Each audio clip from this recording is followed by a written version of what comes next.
closer than you think. It's not a tournament. It's what you don't see on TV. The cash is real. The stakes are high. They bet big. They win big. They lose big. High stakes live action poker. Live at the bike. Watch it live on the web or play it if you dare at the Bicycle Casino right here in Los Angeles.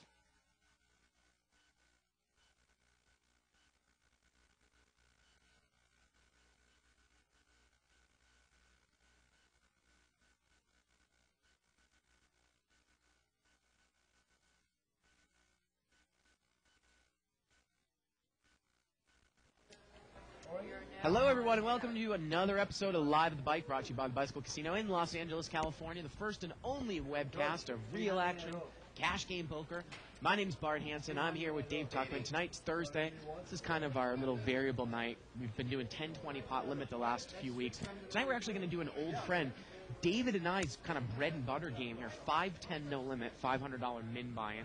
The game gets big, Dave. I was in a game this afternoon where there was a $13,000 pot in the game. Oh, yeah, it's an unrestricted buy-in game, so the game is really defined by the stacks and not by the blinds. Yeah, so we got a lot of regulars. Looks like we get some new faces out there. So let's head out to the table and let's get into the action. Let's do it. In seat number 1, we've got NK. His name is John, but he likes to go by NK, so we'll do that. Easy enough. And you can see that he's got probably close to $2,500, maybe even more than that, maybe closer to $3,500. Kirk is in seat number 2, and Kirk's got about $2,500. You want me to stop for a second because you got a hand going on? Yeah, we got an incredible hand. Oh, wow, look at this pocket kings and a set of eights. King set of eights and the nut flush draw. Yeah. Wow. George has bet $250 here, and Alan is just going to smooth call with a set of eights. Well, that's wait a minute. No, he's going to raise. He is going to raise. Overpair by George. I was going to say, it's usually unlike Alan not to raise with a 2 flush on the board. Yeah. He usually doesn't like the slow play there. He sees the flushes out there. The pot was about 400 pre-flop. George bet 250, and Alan made it 400 more. So we're looking at a pot of already 1350. It's back to NK. You got to think with that raise there, probably overcard isn't good. No, at this point you've got to put Alan on minimum of 2 pair. 2 pair is a definite. Alan will call raises with 8-7. I have to assume this pot was raised. I don't know, obviously. But if NK raises or calls and you're George, do you just throw it away? I don't know what George is going to do anyways here. I mean, it's Alan showing post-flop aggression. Yeah. He usually does not do that. He wouldn't do it with 5-6 or 5. I mean, he wouldn't do it with something like 6-8. I don't think. And look at this. NK is going to call, and I think it is an easy laydown here probably for George now. He does have the king of diamonds in his hand. And look at that. Well, a nice laydown by George. Really nice laydown. And that's playing the player. I mean, a lot of people can't do that. And I was going to say, Alan rarely shows post-flop aggression unless he's bluffing on the river. $2,000 pot. The turn's a 5. And Alan's moving in. And NK immediately called because I think Alan only has about 1,000 left. Yeah, NK needs a diamond here. I think once NK actually called the flop, he knew he was going to call a turn bet no matter what. This is approaching a $4,000 pot on the first hand. That's why we interrupted the introductions. And NK needs a diamond, and he needs a diamond only. If you catch a 6 to split here, here we go to the river. And the river's a diamond, but look at that. Alan fills up. It's a diamond that's not good. Right. Look at that. Obviously, the 7 of diamonds was no good. The 5 of diamonds was no good. And Alan has a full house here. 8's full. Nice laydown by George Georgian at the Greek Poker God in seat number 7. He's really taking his game to a new level. I mean, obviously, it's an easy laydown from where we're sitting, but it's always harder to lay down kings on a board of 8 high when you're sitting at the table. Well, let's head over to where we're at, seat number 2. Yeah, I was just finishing up NK there. Now, he had about $3,500. He's got less now. Yep. Seat number 2, we've got Kirk. And Kirk's a real type player. Yep. He's a lemon squeezer. He used to do that back in his old days, and he still does it. Seat number 3, we've got Shaharam. Help me out here, buddy. Yeah, it looks like. Shaharam? Yeah. Shaharam. Okay, well, he's new, and I'm butchering his name. I do apologize. Seat number 3, we've got Dennis. Likes to go by Doc. He's an eye doctor. Yes, the ophthalmologist. And if there's anybody tighter than Kirk, it might be Dennis. Yep. Okay. Well, seat number 5, we've got Steve. And he's also a new player. I've seen him around the bike, but he's a new player to Live at the Bike. It'll be interesting to see how it goes. Seat number 6, well, if there's a player tighter than Dennis and tighter than Kirk, it's Dr. Beebe. And here he is. Seat number 7, we've got George Georgian. And George Georgian, obviously, we just saw him make a nice lay down there. Greek poker god. 30 more, Alan. Alan there. That's Alan. No introduction needed. And, of course, Mo. And Mo kicked my ass last night in the terrible hand that I played. And we'll see how he plays tonight. So look at that. Allen gets the raise in there, and instead of smooth calling, does not allow the action to be killed and scare himself with that straight card coming on the turn. Yeah, if the 5 comes off, that really is a scary card. Anybody would say 8-6 or 7-6. George can't put any more money in the pot. Of course not. Great raise there by Allen. And the only thing is that Allen raises post-flop so rarely that when he does raise, it lets everybody else get off of kings. Or Look at like this. that. NK is bet here with 9-10, and George has called him with a gut shot with overcards. Well, those overcards are actually good here. But I think this hand's over here. Well, I got to imagine. George checks, and NK is going to bet again here. I think George suspects this gentleman's tilting. I really do. One of the reasons George is playing it, but I think he's got to either raise or fold, and he's chosen the latter. Oh, what a great opening hand. We don't often interrupt the glorious introductions for an opening hand, but that was pretty crazy. Again, we like to keep this show interactive. You can email us at live@thebike.com. You can follow a live thread that's started on the internet by going to 2plus2.com, spelled out. Click on forums, World Poker Tour, etc. Official Live the Bike thread for May 4th. Button's going to move over here to Doc in seat 4. He looks like a eye doctor, doesn't he? He definitely looks like some sort of doctor. Dr. BB has the big blind. And look at this. NK is going to raise, and you're right. He might be tilting here a little bit. Looks like he's got a Jack 10 offsuit. Well, he's going to make it 45.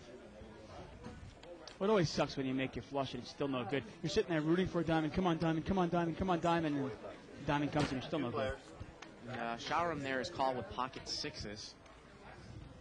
Well, nice flop here for Jack 10 to semi-bluff into. He was the pre-flop raise. He's got an open-end straight draw. And you can see he's actually a favorite over Shauram. I'd love to get the confirmation. Is that the actual pronunciation of his name, Shauram? $75 bet there and a fold by Shauram. Butcher this poor guy's name any more than You know, the funny thing about that first hand, I got to think, though, with Allen raising, that George was going to fold anyways. Yeah, I really think so. I mean, I think you've got to put, at that point there, now, Allen will raise, let's say he has ace-queen, ace-jack, and the flop comes out of jack-high or queen-high there. He'll raise that. He will. But I don't know if he raises ace-8 there. Right. Or 9-8 there. But he will raise 8-7, and I think at that point you really got to put Allen on minimum of 2 pair or a set and realize your kings are no good. Button moves here to seat 5. That's Steve. And Steve is new. We're getting confirmation that seat 3's name is Shauram. Shauram. Limped in here by Shauram, king 5 offsuit. Seat 5 limps in with a little gap-suited connector. And we're going to see this 3 ways here. It's a $30 pot. Again, we're playing 5-10, no limit, uncapped buy-in. 8-8 deuce here, misses everyone. Yellow chips are $5 chips, which is kind of the meat and potatoes of this game. Purples are 25s, whites are 100s. Well, Steve, it gets checked if he's going to bet from the button. He's going to take it down. Now, we always have this argument with some people on saying, like, well, is poker, is it a fight for the blinds? What defines the game? And we played this game for a while, you and I. And sometimes you play in this game where everybody buys in for $500, which is a minimum buy-in. And the game's very small. Right, and the game plays really small. I mean, the raises are almost $35, $40. Now, sometimes this game can play huge. I was playing it last night where there was probably $40,000 on the table, and the raises were all $80 pre-flop. And remember, you know, if this is the only game going, if the 10-20 game isn't going, this is the game. Yeah. Corporation Mike plays in this game. He might have $5 grand in front of him. Oh, definitely. That's kind of the argument I got into with a couple of guys in the small stakes, no limit forum over on 2+2 a couple weeks ago, saying that, you know, an uncapped buy-in game is going to affect, say, what you are, well, in this case online, what your PTBB per 100 hands, poker tracker, big bets per 100 hands is. 6-way action here, limped around. Ace, King, 10 here, rainbow. A couple people have aces. 3 people have aces. Nobody has the old Queen Jack hand, though, huh? No. And seat number 1 there, NK, he's going to lead out with ace 4. I don't think Kirk is going to get involved here unless he thinks this guy is tilting a little. Well, wow. It looks like he's raising. Yeah, Kirk is going to raise this up, and that's not a bad play. It's much better than just calling. I don't think you can just call with the ace 5 spades. Kirk's image is such that he might be able to get, and look, see, he's going to get Allen off of a better hand. And I think you're right. I think NK might be tilting a little bit because, I mean, we saw him, he played pretty solidly all night long last night. He did. I'm not sure why he's tilting in the sense that, I mean, it's not like he got a bad beat. He got his money in with the worst hand and just didn't draw out. And, I mean, you saw him, he limped in there in early position with ace-4 offsuit. That was, you know, a hand we didn't see him play at all last night. I mean, there are times where it's a tough beat, and you go, oh, man, and you get really upset, you get emotional. There are other times where it's not really a tough beat. It was interesting. I got into a hand last night with Jason Kachitani, who was raising probably every other hand. Sure enough, I had ace-king, he had aces, and the flop came out king-high. And he ended up getting all my chips at that moment. But that's not, you can't, at that time, you just kind of tap the table, you go, nice hand. Well, okay, I got outplayed, nice play. Like George Georgian's got an ace-queen here. And look at this. I mean, a couple of limpers, and George brings it in for 110, which is a really big raise here in this game. That's a little big, I think, but yeah. And he's going to take it down. The nature of this table, though, a lot of money on this table right now. So, well, I mean, it's ridiculous for anybody to assume. I mean, you think about it, pretty common sense. If everybody buys in for $500 or $700, obviously your hourly rate will be smaller if you're a winning player, I'm assuming. Your hourly rate will be smaller than if everybody buys in for $5,000. Right. And obviously, it's a much different game. Of course, everyone talking about that hand that Corporation Mike misread last night, calling with 3 high. Yeah. Now, Corporation Mike, I continued playing with him last night, and he continued to lose and lose and lose, and I think he ended the night down about somewhere in the neighborhood of 13 to 15 grand. And Jason Katsukani was up a lot, wasn't he? Yeah, Katsukani was probably up close to 13 to 14 grand by the end of it all. It limped around here, and Mo has raised it out of the small blind with pocket 9s. NK is immediately called in seat 1. We can't see quite what he has. But we're heads up, Mo with 9s against a mystery hand here. And he's got pocket 6s. Well, there you go. 2 red 6s. Wow, and the flop comes, both players have overpairs. Yeah, but 6s are like, I mean, are 6s really ever that big an over? Mo bets 500, and NK immediately calls. And this pot is quickly $1,200. The turn's a deuce. Well, NK's picked outs. He needs a 4. He needs a 4 or a 6 to win this. And Mo is going to move in. This is a 5-10 game, folks. Mo's moving in here for, looks like 1,000, at least 1,000. Well, 1,500. Well, the pot is about 1,400. The pot is now about 2,900, 1,500 to call. It's not like these guys have aces and kings. It's 9s and 6s. And you've got to realize that I know 6s are an overpair, but this is not limit hold'em. It's not like you have to assume the guy's got ace-king. Couldn't Mo have 8s, 9s, 10s, jacks? I mean, any number of hands that you can't beat here? I mean, actually, let's be honest. What can NK beat here? Well, I think it's actually going to be more. Is it more than 1,500? Yeah, it looks like it is. Let's see here. 1,740. Into about a $1,400 pot, so we're talking about a $3,100 pot, right? Yeah, about 1,740 to call. Now, the only thing NK is probably wondering is, what is Mo scared of? Why is he betting so hard? And obviously, Mo might be scared of the fact that this guy has an ace. He might have a club in his hand. There are a lot of things. Mo might go, I don't want a 4 to come off, I don't want an ace to come off, and I don't want a club to come off. My 9s are very vulnerable, and I'm protecting them. But NK might be thinking that he's trying to win this pot, just steal it. I think Mo just said, I put you on pocket 6s. Isn't that amazing? Well, hey, that's same difference of that or ace-king of clubs. I mean, in the same way. How about 4? Yes, 4 makes you straight. No 4. I mean, Mo is actually correctly identifying this guy's hand. Well, then, hey. I don't think you get pocket. Mo's really putting him to the test here. I mean, you were saying there was a hand right before the show where you saw a guy lose a $13,000 pot with queens. He gave his whole entire stack away with queens, and you were almost like dumbfounded by that. And this is 6s. And NK is cutting out those white chips. Remember, $100 chips. Oh. You know, it's funny. I'm looking down at my player log here, and it says NK at $4,800. Oh, and he's going to get away from it. He had $4,800, and he is just bleeding through his chips now. Mo's going to take that down.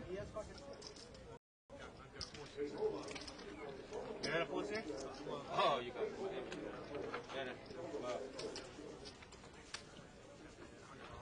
Butt moves over here to Seat number 9, that's Mo. And that's the one thing with Mo is sometimes he'll play it a little unorthodox where it's hard to put him on a hand because you go, why is he betting so much? You know, oftentimes you'll see him in a game where the pot will be $300 and he goes, I'm all in for $1,500. You go, Mo, what are you doing? But sure enough, he has the best hand. I mean, sometimes he plays it really strange, and sometimes he's bluffing.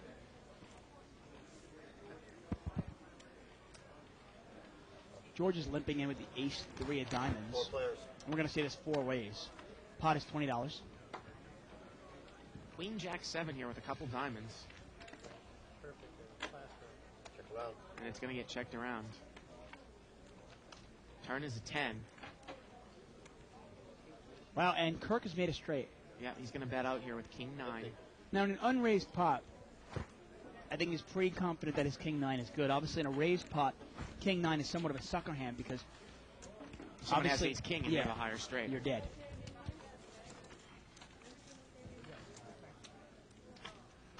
Again, Kirk is really one of the tightest players at the table. Whenever he puts money in, he usually has the goods.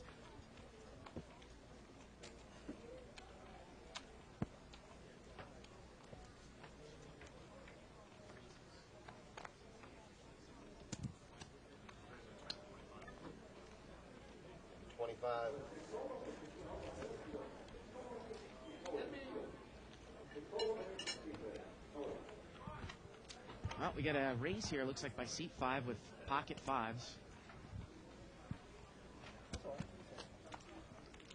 4 players. And we're going to see 4-way action here, it looks like. Jack 6-5. Look at this middle set here for Steve. Now, was it seat 5 that brought it in for a raise?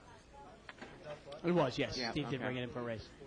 Now, luckily for Dennis, clubs did not fall. 25. See how he's dominated by Kirk's clubs.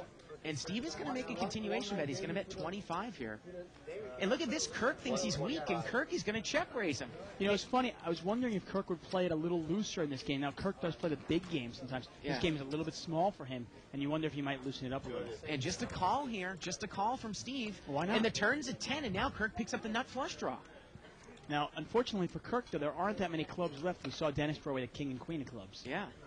You wonder if Dennis had called there. He picked up a monster draw. Well, Kirk is checked, and Steve is now going to bet, and Kirk is actually done with it here. He's done with it, Dave. Kind of just an odd way to making a play the move. hand. You check raise and then check and just fold. Yeah. He almost admitting that he was just taking a shot at it.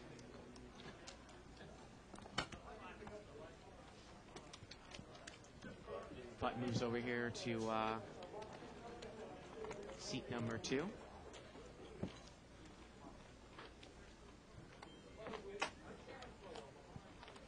Ace-Jack here for Kirk on the button. Ace-Jack offsuit.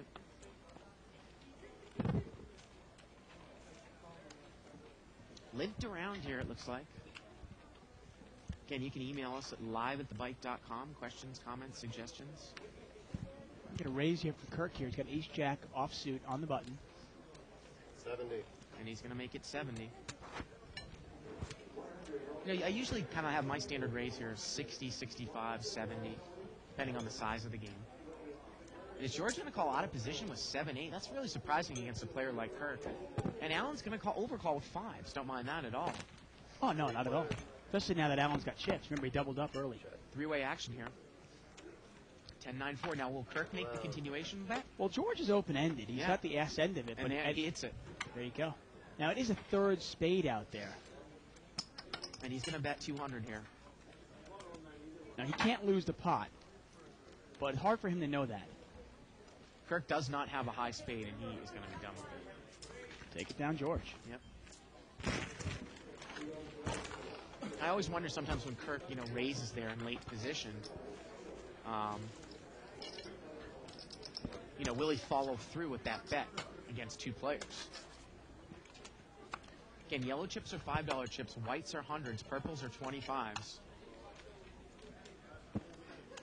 Now, what's the over-under on Dr. Beebe and Dennis there, seats number 4 and 6, on how many hands they're going to play each? Well, remember, Dr. Beebe tends to... I guess his pre-flop selection is a little I loose. got to tell you, I had a conversation with Dr. Beebe this afternoon, and I asked the doc, get to that in a second, Mo's going to make it 40 to go here with the That's Allen hand, 6-3 of hearts. And seat 1 calls with King 9 here. Come on, be careful this time. Maybe they got a raise here on the button, though, right?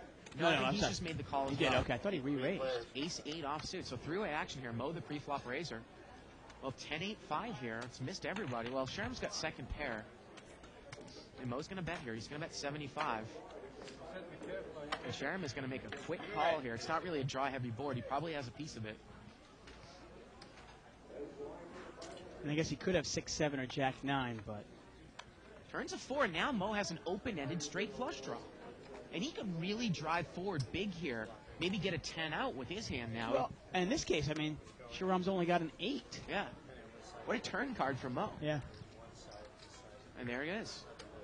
I mean, sometimes people will say, well, I want to check and maybe he'll bet and I'll call. But, I mean, almost a better way to play it is continue to play aggressively, represent what you might have, which is an overpair or at least top pair. You got a big semi-bluff hand there. Yeah, I can't agree with you more. Anytime you're thinking of calling anyway, you might as well bet. Dr. Beebe was telling me about, I asked him, did you misread the hand with Queen 7? And he said, no. And he said, one time if we're going to have some martinis in Vegas, he'll explain to me why he did that. And he started talking about, do I ever count cards? And I kind of lost him at that point. Now, we've had, me and Dr. Beebe, I'm friends with him, we've had long conversations, and he often says, he goes, listen, I get made fun of, people look at me, people laugh at me, they throw things at me, they stick little stickers on the back of my ass saying kick me, but in the end, he goes, I win, and I'm comfortable playing the way I play. Hey, if it works for you, man. Allen is raised here to 95. He's got pocket queens. George Georgian limped in with an ace-queen suited. Seat number 3 is going to call with ace-9 of clubs. And then let's see if that's going to bring George in here from early position. Remember, Allen usually does not raise pre-flop with a hand that ace-queen isn't better. You see, I got to tell you, though, ace-queen suited, I might call this. Even out of position, I might call this. I'm deep enough, and if I hit my hand, Allen has trouble getting away from big hands. Oh, he's going to fold. I don't mind the fold there. No, I mean, either way, but I mean, I wouldn't mind the call, though. Ace-queen offsuit, I think it's an easy laydown, but ace-queen suited, it does give you a little bit more value to Now, it. this saves Sharam over there because if he hits his ace, it's good. Wow, look at this clubs. Allen's got a overpair, and Sharam's got the nut club draw. Now, Allen is going to come out and fire. He's going to bet 350. And Allen will rarely once again show post-flop progression without a big hand. And Sharam is just going to call. And we've got about a $900 pot here going to the turn. 470, 465. Here we go to the turn. The turn's a king. Now, that's not quite as scary as, say, either an ace or a club. And it goes check, check. And the river is a 7, and Sharam kind of let Allen off the hook, and I think Allen's going to bet here. He's going to bet 500. It's almost, he almost would have played pocket kings in that manner, Dave. And Sharam has totally missed here. This would, in essence, put Sharam all in. I don't mind Sharam taking the free card, I got to tell you, on the turn. Yeah. I really don't. I know a lot of players that will bite there and take the free card. I mean, they'll bite there and go, oh, this guy's showing weakness. Let me see if I can take it away with my club draw. And then you get called anyway. Yeah. Hey, if my opponent's going to give me a free draw of the nuts, I'll take it. Well, at the same time, you might put Allen on jacks or queens if he checks the king. If you bet there, even if you bet weak, remember, sometimes you can actually bet weak and get Allen off of a hand. Yeah, once in a while you can. I mean, the only thing is I don't think Sharam's got much money left. He only looks like he's got about $300 or $400 left behind him. And I got to tell you, out of all the players, there are some players that you try to bluff out. There are some players that you really want to bet for value. Allen is not one of those guys that I'm going to look to make a living off of by bluffing. Button's over here in seat 5's hand. That's Steve. And it's going to get limped around here. Now, in contrast, obviously, a player like Dennis, I probably will take a shot at once in a while. 4-way action here. Queen, deuce, 5, couple clubs. Looks like Sharam has the best hand here with king 5. Turn tops, pairs the top pair. Let's see if C3 bets out in position now with king 5. Look at this. I think George is going to take a shot at it. He's going to bet 75. Now, is there any way for Sharam here you'd put George on a 5, but figure your kicker is better? Well, I got to tell you, George was in the small blind. He might have played a weak queen in that manner as well. Oh, definitely. Actually, George could actually check queen 10 even. Queen Right, jack. right, I mean, right. something as good as that. funny. I was in a game with George, too, and I had raised on the button after he limped in the cutoff with pocket kings. And he called me, because I think he always thinks I'm raising with garbage. And the flop came out ace high, Dave. It came ace jack 3 with 2 hearts. I let him fire into me twice. I smooth called him on both streets, and the river came a 3rd heart. And if he actually bet again, I might have folded. He checked it down, and all he had was a jack. But I'm not just going to fold pocket kings when an ace comes on board, just because he's betting. Depending on the player, you might. Right. I mean, if Alan bets into you, you probably will lay it down. Right. But at the same time, I mean, I don't necessarily think George is going to open limp with an ace there, maybe in the cutoff. Maybe he does. Right. But if he bets on the 3rd heart there, Yeah. well, then suddenly there's nothing you can beat. You throw it away. Got a raise here by Dr. Beebe with 6-3 of hearts, the That's Allen hand. Well, NK has the best hand here. He's got Jack 8, top pair. Well, let's see if Beebe follows through with 2nd pair. He's going to bet kind of a weak 50 into a $200 pot here. And we've seen Allen do this. He might take one off here with 2 overs, and he does. And NK is going to make the call as well. Well, NK is in the lead here. The funny thing is, if Beebe had bet like 200, Yeah. you wonder if he just takes it down. Turns a king, and Beebe could really bet here and take it down. And he checks. It's a $350 pot, and the river is a 5, and NK is escaped here. And does NK think that he might need to bet here, maybe to bet Beebe off of 9s or 10s? He bets 100. I don't think. I mean, that's a. To me, it sounds more like a kind of a scared, blockish bet. 9s or 10s, that's an odd check. I mean, I don't know. I guess so. Beebe just plays it so unorthodox. I mean, who raises pre-flop and gets checked around and you bet $50? Yeah. It's such an odd bet.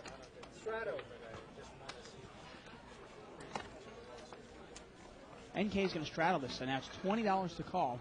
We've got $35 of money in the pot already. And obviously this can make the game much bigger right away. Button's over there in George Georgian's hand, seat 7. Mo looks like he's getting the old reach around. Ace Jack offsuit here for the dock in seat 4, and he just lays it down like it's nothing. From basically, that's kind of from little bit of late position. It was a straddled pot, Dave. NK is straddled in seat 1. Now seat 5 is going to open limp with King Queen. And we're going to see 3-way action here. King 10 deuce. Well, King Queen is good right now out of seat 5. Opening the straight draw here for seat number 9. That's Mo. Steve bets 25 into a pot that's about 60, and Mo calls. Turns a 9, and there's the Jing card for Mo. Yeah, Mo's got the nuts right now. And he's going to bet out. He's going to bet 125 here. Doesn't want to maybe give somebody a free card with a spade. And look at this. And Steve calls, and this pot is quickly $400. The river's a 5. Time to value bet here for Mo. No, Mo's got the absolute Probably nuts. $300 or so. Well, he's overbetting the He's pot overbetting here. it. He's going to bet 500 here. And Mo could have played this with spades this way. He could be bluffing with spades. And Steve is going to make the call, and Mo's going to take it down there with the nuts, Queen Jack. Yeah, and now Mo has been playing it this way. He overbet it there on the river just a little bit. Didn't make it look like a value bet. Steve probably thought he missed spades. Thought Mo was trying to buy the pot, and he calls him. Nice bet by Mo, and he gets paid off again. Nice to see Mo finally winning. He's really been getting a lot of bad luck.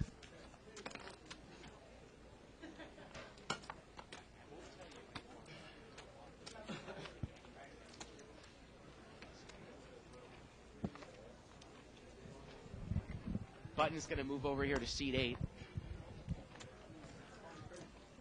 Now, NK is taking a break, so Kirk is in the blind. Dennis is going to smooth call. Now, Dennis smooth calling right away. When he's in the pot in early position. He actually raised it up to 50 here. Oh, did he? Okay. I was Yeah. going to say, even if he's in the pot at all, though, he's got a hand. Yeah. He's not limping in with like 6-4. He's got pocket 9s. Now, seat 5, there's a hand that I would definitely not call Dennis with. Never. Ace Jack off suit. Not a chance. Wow, look at this flop. Jack, Jack 10. And Dennis is going to come out and bet 100. Let's see how Steve is going to play it. Looks Steve like, doesn't have much money left. yeah, it looks like just a smooth call. And you know Dennis is going to be done betting here unless he. Oh, he raised. He did He raise, actually okay. raised with the ace jack. Oh well, Dennis thought he moved all in and he folded. That is funny. That gives you some information. How about a 9 falls off here? What would that do? Oh, the turn's a 10. Now he can't beat anything. I was going to say, though, I mean... Well, he can't even play the board now. The ace wins. I mean, that's just the funniest thing I've ever heard, though. Yeah. Dennis was folding the hand. The guy goes, oh, I thought you were moving all in. Well, I wonder how the turn's going to go then. Unbelievable. Would have been great, though. Imagine the 9 falls on the turn.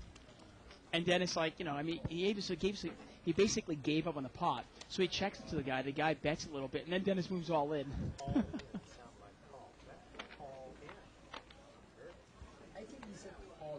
Again, you can email us at liveatthebike.com. Questions, comments, suggestions. 30. And Steve's on fire now. Steve's betting again. He's got ace-queen this time. And he's going to make it $30 to go. Now, I don't think that's a big enough raise for this game. Allen is going to call with deuce 8 of diamonds here in the cutoff. And Shahram there's got deuce 3 of clubs. And we've got three-way action here. King 6-6. Well, it's missed everyone. See if Steve can continuation bet. That's obviously a horrible flop for ace-queen. He's going to bet 100 here. And Allen's got absolutely nothing. You know, Dave, it was so funny. I assume this is going to go full pull. You and I were having a discussion about last night's game that you entered. And one of the biggest mistakes you can make in No Limit, we see it with advanced players.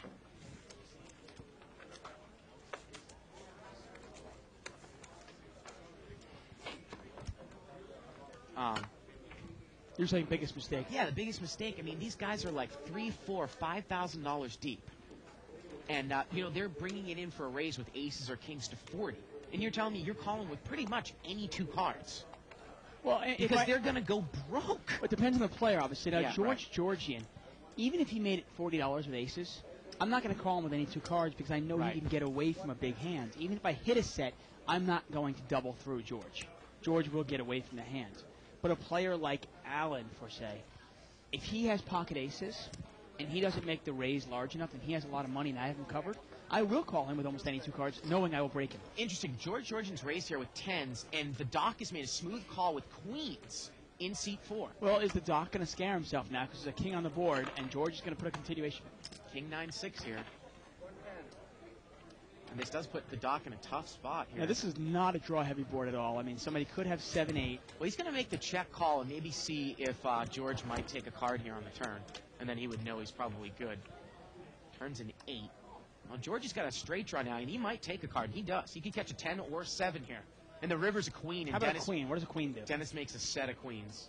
Well, there's no way that George is going to... And he... Oh, I thought he checked it for a second. No, he's going to bet. He bets Puts a little bit of money 250. there. And George is out of there. Now, let me ask you something. You see that board there, 8-9 queen. If you bet into that guy with your set of queens on that river, and you get raised, are you just call then? Thinking the guy raised with Jack 10 and he's backed into it? You know, he tried to take a shot at on the flop, didn't get there. Then he picked up the draw, so he took the free card, and then you hit your set. I mean, if he raises you on the river, can you re-raise him with a set of queens? Well, I mean, you Depending know, on the player, George obviously. isn't going to play a set of kings in that matter, too. But some guys might think they're cagey and check kings. As Yeah, well. definitely. We got a chip count coming up here. First one of the night. We got, wow, look at that. Almost 24,000 on the table here. That's a good amount for this game. Yeah. Let's take a look at the differences. Yeah, Allen up 2,000 right away. We saw that. Mo already up 1,300. Yeah. Rest of the table's down a little bit. And speaking of pocket kings, George has got him this time. He he's raises not getting any action. open raises to 110. I got to tell you, I mean, I played this game at least 100 hours a month. And these are some of the biggest open raises that I've seen in this game. Well, the funny thing is there's no real parent raise. Steve just made a raise for $30. Steve just made a raise for $30 pre-flop, and now George makes it 110. I mean, Yeah, it's really strange.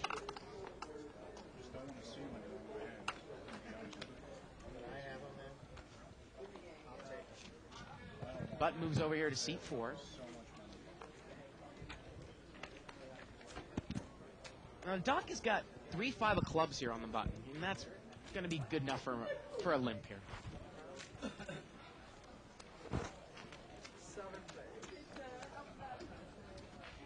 Jack 4-3 here, couple spades. And the Dr. Beebe is going to come out. He's going to bet 30 with Jack Deuce. And NK is going to make a call here with, actually NK is going to raise here with Jack 10. He's going to make it 60. And look at this, seat number 3 is going to overcall with a straight draw, open-ended, but there's 2 spades out there. I think he's moving all. Is he moving? No, he's not going to move all. No, I think he's got a couple white chips Does he? Okay. underneath. And the Doc overcalls with Jack Deuce. Wow, that's really surprising there from Dr. Beebe. Here we go to the turn. The turn's a 6. Well, Sharum's picked up some more outs there. He can catch a 5, a 6, a 7, or a deuce. And there's the 7. And look at that. And Sharum's got a straight now. Picked up a lot of outs down the turn. Third spade. The NK is going to bet here on the spade. He's going to bet 60. Well, that's going to be at least a call here. Yep, and now the Doc is out of there. Keep confusing myself. We got the Doc in seat 4 and the Dr. Beebe in seat 6. Right. The eye doctor in seat 4 and the PhD doctorate in statistics in seat 6. Yeah. He's not a real doctor. Well, it's PhD. Right. Doctor of math. Right. Well, I mean, he's got the what do they call it? The preface, right? Right. Seat 4 is a medical doctor. He's chewing on some cut or something. What's he doing? Putt moves over here to seat 5.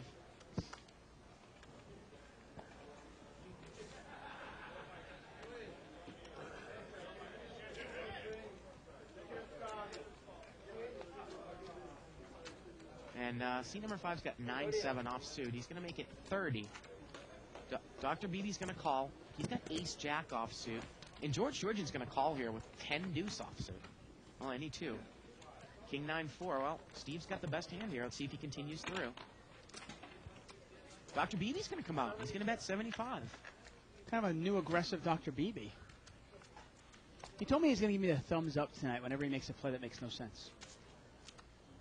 And he said he's going to do it just to confuse us. So I'm waiting for the thumbs up from Beebe. Bud moves over here to Dr. Beebe. Nice email here from Maria. Says, I watch you guys every night, and I've learned a lot. Well, thanks. Spread the word. Of course, you can sign up for the archives by going to clicking on the on-demand banner. 1,500 hours of shows, all for only $14.95 a month. We add 60 hours a month of new content, not including specials. Think of this as kind of an investment in your poker game, Dave. I think it's a great investment. I'll think about it. 4-way action here, limped around, ace 3-3 on the flop. Well, I need 2 cards. Alan's got trip 3s. We got a free ride in the big blind. And NK is going to bet 40 here. Now, George, is he going to get involved with pocket 5s? The answer is yes, he calls. Well, he's going to, and once Alan overcalls this, watch, Alan's probably going to play it cagey because Alan might check raise here. There are 2 spades. And he is, you're right. And he raises. And it's the big blind raising. Yes, pretty obvious. Makes it 100 more to go. And this will go fold, and Alan's going to take another pot. Guaranteed. Now I'm going to throw something at you. Is there any way now for $50? Wait a minute. Look at that. He's going to call. I was going to say, for $50 here, is there any way you call for your 2-outer knowing you can break Alan because he's got a 3? Turns a king. And that's going to be the end of the hand. Alan bets again here. Bets 200. Oh, look at that. That's, what the hell is that guy's name? Carlos? Boy, he's action player. He's a very action player. He hasn't been around in a while. The other thing, though, too, is with pocket 5s, might you also you have 2 outs, might you also actually be able to represent and bet Alan off of an ace? And I think the answer to that is yes, if an ace falls. Oh, you mean if an ace falls? If an ace falls. I see what you mean. Like you could actually use 5 outs. Obviously, you're trying to catch 2 outs to break it. Right. I mean, the reason you're calling that, you're calling 50 there. You only have, you're only going to hit your 5 1 out of about 23 times, right? Right. But you're sitting there going, well, I've got to make about, $1,150 to make this call worthwhile. Now, Alan's got like 4,000. I've got him covered. Right. And if I hit my 5, Alan's not going anywhere because he's got a 3. I know he's got a 3. 6 players. Limped around here 6 ways. 9-5-4 here with a couple spades. Doesn't look like it hit anyone big.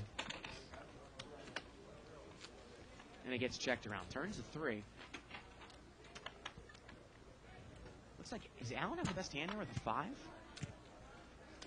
And NK is going to come out, and he's going to bet.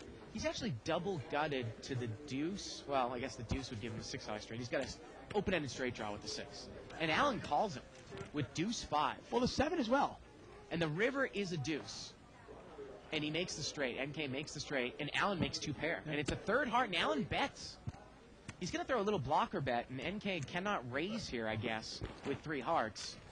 And the straight is going to take it down. Although NK probably could raise a little bit if he wanted to, because he does have the ace of hearts in his hand. Remember, if NK raises, there's no way Allen can re-raise, right, because you have the ace of hearts in your hand. Then again, you have to start thinking, is there any hand Allen will call me with if I raise? And I guess in that case, Allen might have called with an ace. Just a naked wheel, while NK obviously had the 6-high straight.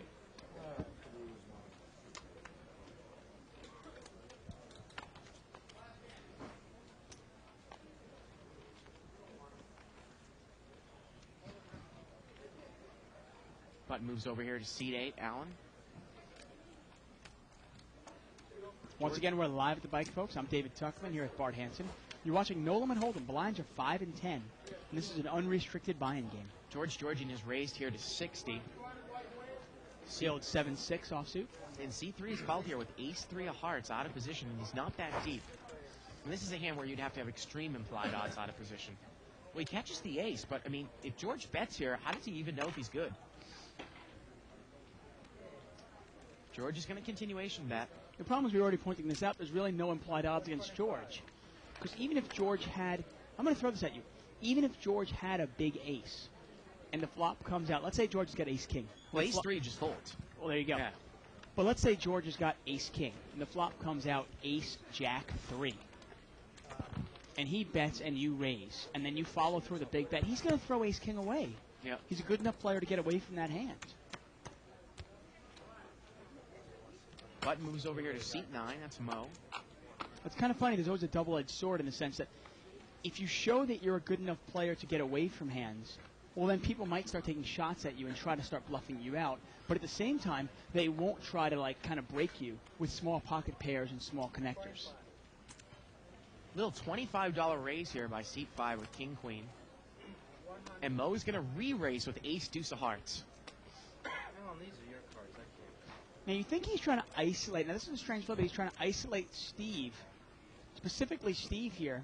Steve and calls. he's in position. Yeah. Now it's a question, as long as Steve misses, Mo should be able to take this away. Wow, look at this top pair and the nut flush draw for Mo. And Steve is going to bet 50, and Mo comes over the top for 800 quickly with the semi-bluff. Well, I mean, they're about a coin flip here. You can see the percentages, 54-46. Mo can catch an ace or a heart. So obviously, 12 this outs. is basically going to put Steve all in. And Steve does not commit. I was going to say, does Steve really want to commit here with king, queen? Well, you know, I mean, Mo re-raised them. Very easy for Mo to have aces or kings there. Yeah.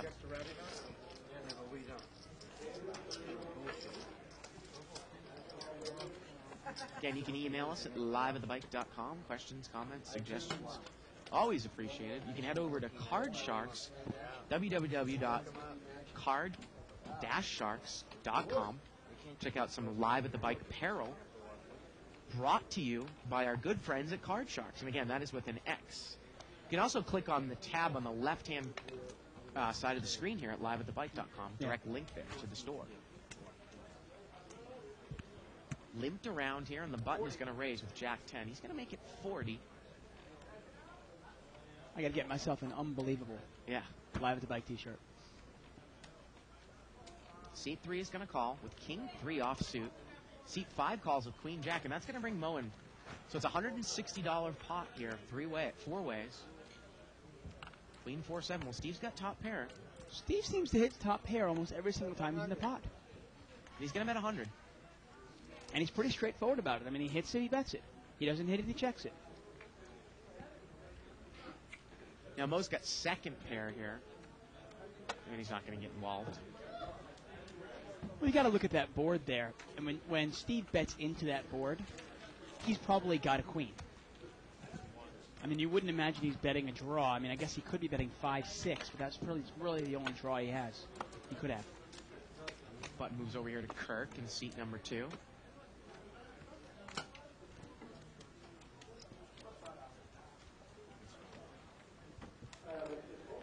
I know the Laker game's already started. Yep, Lakers against Phoenix, Game 6. Lakers win this game, it's Laker Clippers.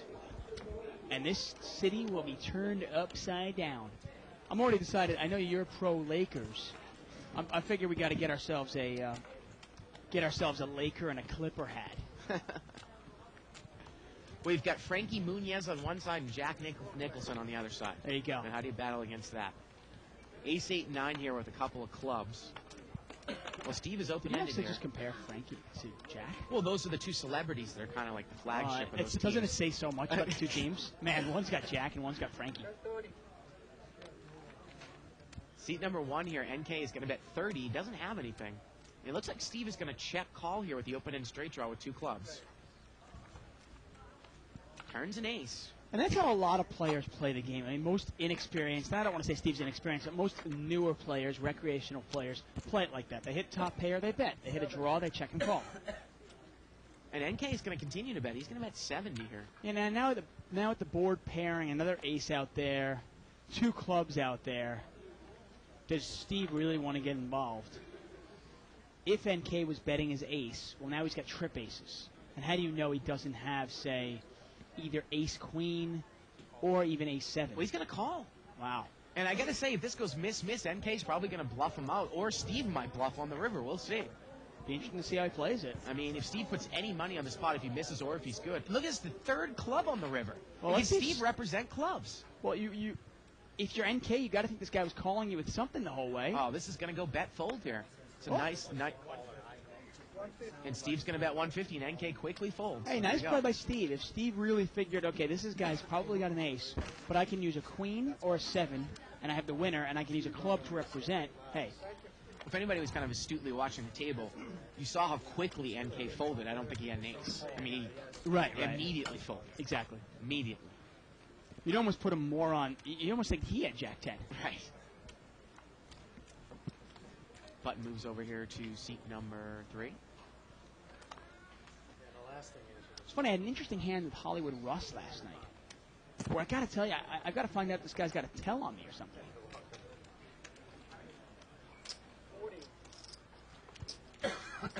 We have a $40 raise here by Mo. Seat number 1 is going to call with 10 deuce offsuit. Mo brought this one in with ace 10. And Allen's going to overcall here with Jack 8 of clubs. So here we go, $120 here to the pot. 6-3-4. Everybody misses here. And Mo's going to continuation bet. You bet 75. And that's going to do it here. 75 into about $120 pot. A little over half the pot. Not risking that much, but he takes it down. Got an interesting email here from Tony in St. Louis. He says, hey guys, I know you both hate slow playing almost anything but the stone nuts and cash games. But in tournaments, would you change your minds a little bit on slow playing? Says take it easy. Thanks a lot for the post there. And I mean, as far as I'm concerned, once in a while in a tournament, you do want to take the chance, at least in my opinion, and try to really get paid with like top pair, top kicker, especially Right. if you have a hand like, let's say you have ace king, and the flop comes out, say, king 9-4. Or even ace 9-4, something like that, and you think maybe your opponent has something, has a piece of it, and maybe you can get him to fire at it. Steve's picked up pocket aces here. He's picked up pocket aces, and he's going to raise it up to 75, and he's going to take it down. No, I know. I think that there actually are times when you can do that in tournaments because a guy might not get away from king-queen. But at the same time, in a cash game, it's not really risking, because if you slow play in a cash game in that manner and the guy hits, for some reason, 2 pair, well, you're going to lose a lot more hard cash than you'll end up winning it by playing tricky. But in a tournament where you actually might play the hand a little confusing, you might win the guy's whole stack. We're not talking about cash. It's a tournament. Well, the different thing is obviously in a tournament, sometimes you need to take those chances to accumulate a lot of chips. Right. See, in a tournament, sometimes if you're playing against somebody who assumes everybody plays straightforward, and let's say I raise with ace king, and the guy calls me with pocket 7s or pocket 9s, and the flop comes out with an ace or a king, Right. and I check it once. Well, that suddenly just throws him off. He goes, well, obviously you don't have that. And sometimes you get paid off that way. I mean, once in a while, obviously in a tournament, you really need to accumulate those chips so you can mix it up. Ace 10-10 here on the flop. It was limped around. And Steve here, he's kind of done this, Dave. I mean, when it's checked to him on the button, he's going to bet, it looks like. I tell you, so far from Steve's game, it's not a. He plays it pretty well. I mean, obviously he made a pretty tough call on Mo there when he called him with just top pair, but it was a tough spot. I mean, it was very easy to put Mo on miss spades. Live straddle here by NK. How many friends do we have over at MySpace now? Over 500, Dave. Wow. Yeah, you can become our friend over at MySpace, myspace.com. /live at the bike. Become our friend. Friend request. And who are our top 8 friends? I think I'm number 1. Liz Lou is number 2. Oh, Shirley is now number 2. I'm getting worried. Oh, yeah, Shirley actually has a MySpace page now. Oh, cool. Yeah. Limped around here. Live straddle. Jack, 3, $60 pot. And look at Dennis is going to bet. Well, he's going to bet 50. He's got 2 pair, ace 3. He's in late position. Why not bet it? Yeah, and he takes it down. A player with his image, really tough to call him without exactly a jack. Right. And I got to tell you, if I have a weak jack, I'm playing it really cautiously with him. Absolutely.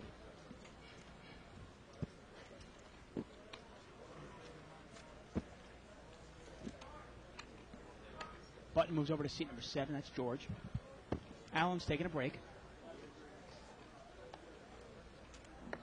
Pocket aces here for Dr. Beebe in seat 6, and he's going to raise it. Now, what is he making? He's going to make it 35 after 3 limpers, Dave. Well, Boy, I mean, that is just a formula to get busted, I got to tell you. Although the one thing with Dr. Beebe is he has no problem getting away from it. Actually, if anybody even puts any heat on this, he'll just throw it away, won't he? Well, we'll see. He almost reminds me of Coco from our limit game. Coco being one of the really tight players, almost too tight. $210 pot here, going 6 ways. King, ace, and Dr. Beebe has flopped aces full. Well, I got to tell you, call me crazy. If I've got aces full here, I really try to bet. I might actually mini raise this guy. Steve has bet 75. I want to build up a pot with somebody with a king. Nobody has a king. And BB's... Wait, well, let me ask you something. There's no way you might just call this. Well, I guess once he bets this, though, my only thinking was...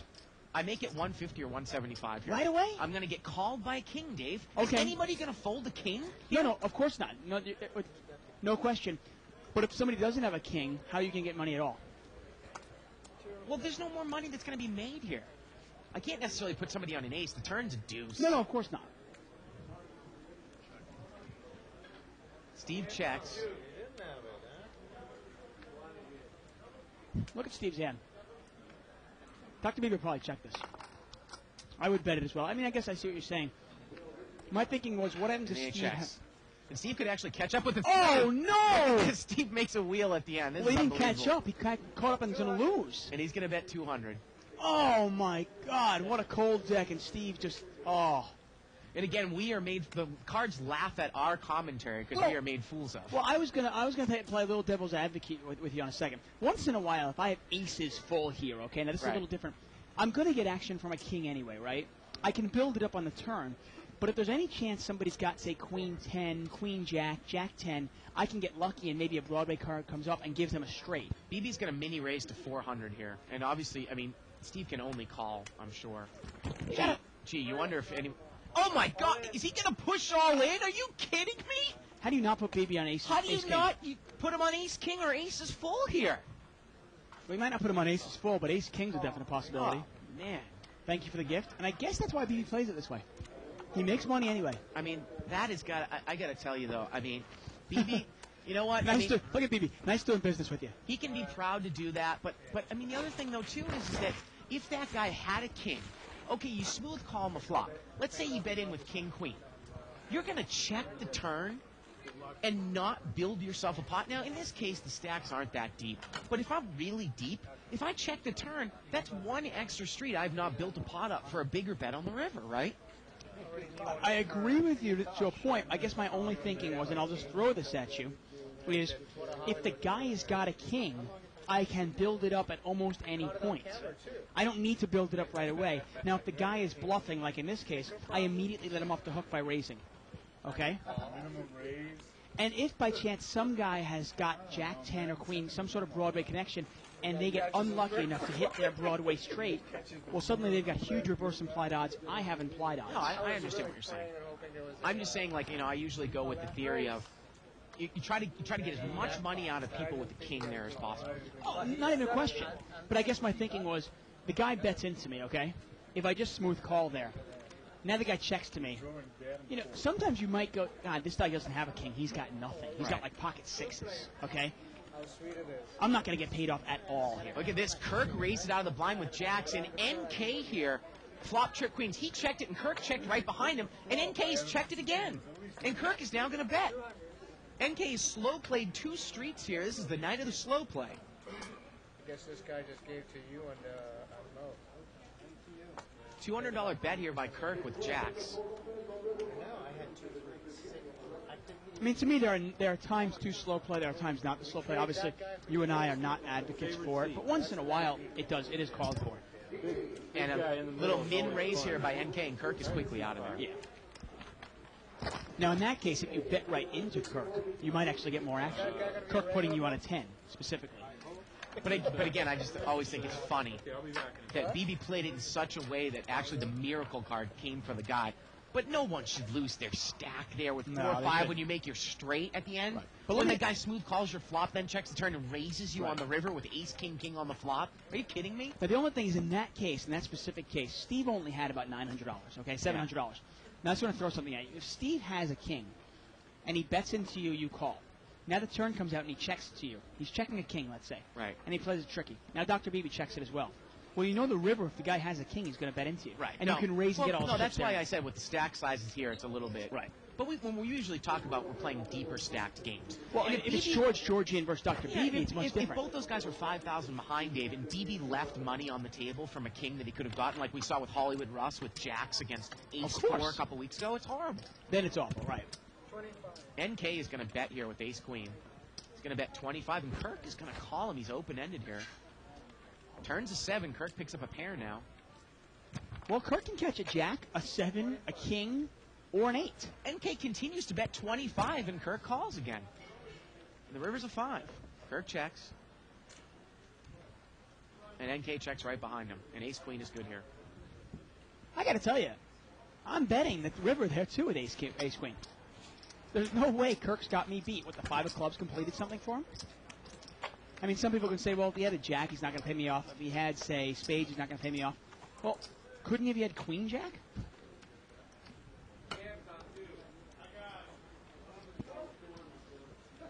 I mean, a lot of what we talk about in our commentary and in this game is usually dealt with deeper stacked play. And, I just don't necessarily... I know you say, well, you can always make up for it in no limit, unlike pot limit. But I think if you're really deep stacked, you only need to win 1 pot to win money in no limit. Why not try to maximize your value against a king when you have top set? Not even necessarily this case ace is full, but say you've got queens and the flop comes queen 9-9, and you think 2 people have a 9, Dave. Right. I agree with you. I guess my only thinking was, and I'll get to it in a second. 10-4-7 here, a couple spades. NK bets with nothing. Yep. And Alan's going to call. He's got a nothing? straight draw. Straight draw to the 8, turns a 7. NK likes to bet with nothing, doesn't he? Yeah, he has. I mean, absolutely nothing. I mean, no pair, no draw, nothing. He bets and Alan calls again. And if it goes miss, I'm sure NK is going to think he needs to bet here again. No, he checks, and Queen High is going to win it here. 9-high? And now people are going to kind of see the fact that NK has been betting here with nothing. You kind of wonder. You go, Queen deuce, man. The board was 10-4-7, 2 spades. Right. Queen deuce. That's the Isaac I like to call that the Isaac. Yeah. It's just the Isaac. It's interesting. I'm going to throw one thing at you. Is there any way, the board is ace, king, king. How many players bet their king right into the razor? I'm just throwing that at you. I mean, it's very difficult to think the guy's bluffing, but if you don't think a guy would bet his king, and I've got pocket aces there, man, this guy's probably bluffing. Obviously, it's really easy for us. We see the cards. But Button moves over here to seat 3. It amazes me, though. Dr. BB continues to get paid off. You can see George sitting there almost smiling on the side, though, as Dr. Beebe raises some mini raises on the river, and the guy moves all in. And I think George is probably saying, okay, this guy's got minimum ace-king and probably pocket aces. Checked around here. Now Boston's going to lead here with ace-5. He's going to bet 25. Boston was nice enough to Skype us, by the way. Yeah. You can Skype us, too. Just go to Skype.com and Look at Skype this. us. NK called with an open-ended straight draw, and he's made the straight on the river, and he's going to bet. He's going to bet 25. And Boston here looks like he's going to pay him off. And the straight is going to take it down. 6-7 wins. Button moves over here to seat 4. That's the doc. Dr. Dennis. When are we going? Pocket aces here for Boston, seat 5. In the small blind. George is going to raise it up here to 60. Did you already say that Boston has aces? Yes, I did. And NK is going to call with 7s. George raised up here with king-queen offsuit. And let's see what Boston's going to do here. Now, if it was heads up, he might play it cagey, especially with Dr. Beebe in the big blind, figuring that Dr. Beebe's not going to call many hands. But now you got another guy in between. I think you might want to mini raise this, almost keeping NK in there, but you get George out by doing that.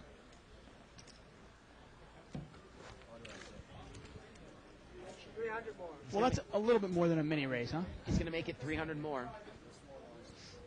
300 more? 300 more. What was the original raise? 70? 60. Well, he's over-raising the pot.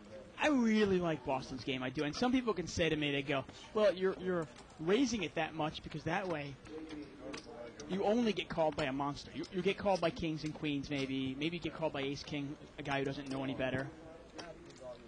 I don't know. I mean, I don't mind getting a little bit more action with my aces. Somebody cracks them, hey, so be it. Guy makes it 60 to go, though. I have BB and George behind me. I might make it 150 to go. 140 to go. That should be enough to get George out.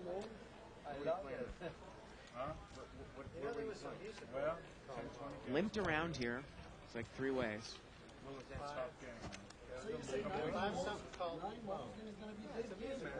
Deuce 4-3 here, a couple clubs. Yeah, opening the straight draw for Sharon. Yep. More money. King 5 of clubs would be a nice hand here. Yeah. Gets checked around, turns an 8, or turns a 10, and now NK has got wheel draw to the 5 and the nut flush draw. Checked around again, 6 comes on the river, and Sharam has made the straight. And he's going to bet. George did not bet there on the 10, but he was in early position. Third club. I think he just gave up on it. He goes, you know what? I'll pick a better spot. 2, 3, 4, 3 clubs. Forget it. I was actually telling you about a hand that I played against a guy yesterday where I was small blind on the button and basically completed with Jack 3 of clubs. Turned a flush. The guy checked it to me on the turn. I bet he called. The river came a 4th club. He checked it to me on the river. You bet the turn and he just called you. Right. Right. The river came a 4th club. He checked, and I checked behind him, and he turned over ace-queen of clubs for the nut flush. It was just about as bad as you could ever play the nuts. I mean, you easily should have. I mean, just against that player you're talking about, you should have lost your entire stack. Yeah, I mean, I don't know if I would have lost my Really? whole stack. Yeah, against that guy. I mean, if he bets into you on the turn, what do? You probably raise, right, with your jack high flush. There's no way he's going to bet into me with the nut flush. No way. Yeah, that's not even anything that goes through your head. Ace-queen here was raised by Never Mo. Seat 1 is called with deuce 3 of diamonds. Kirk is called with 6-4 of diamonds. Seat 3 is called with king 7 off suit. And everyone's giving Mo action here. And Alan's calling with King deuce off suit. Yep. 2 king. So here we go, $250 pot going 5 ways. Mo's got the ace-queen. Best hand so far. Well, there's the king. Now, and look at this king 7 here for Charm. Now, is Alan going to get involved with king deuce? Come on. I was going to say, I mean, there's not many flops you're looking for with King Deuce, and that's not one of them.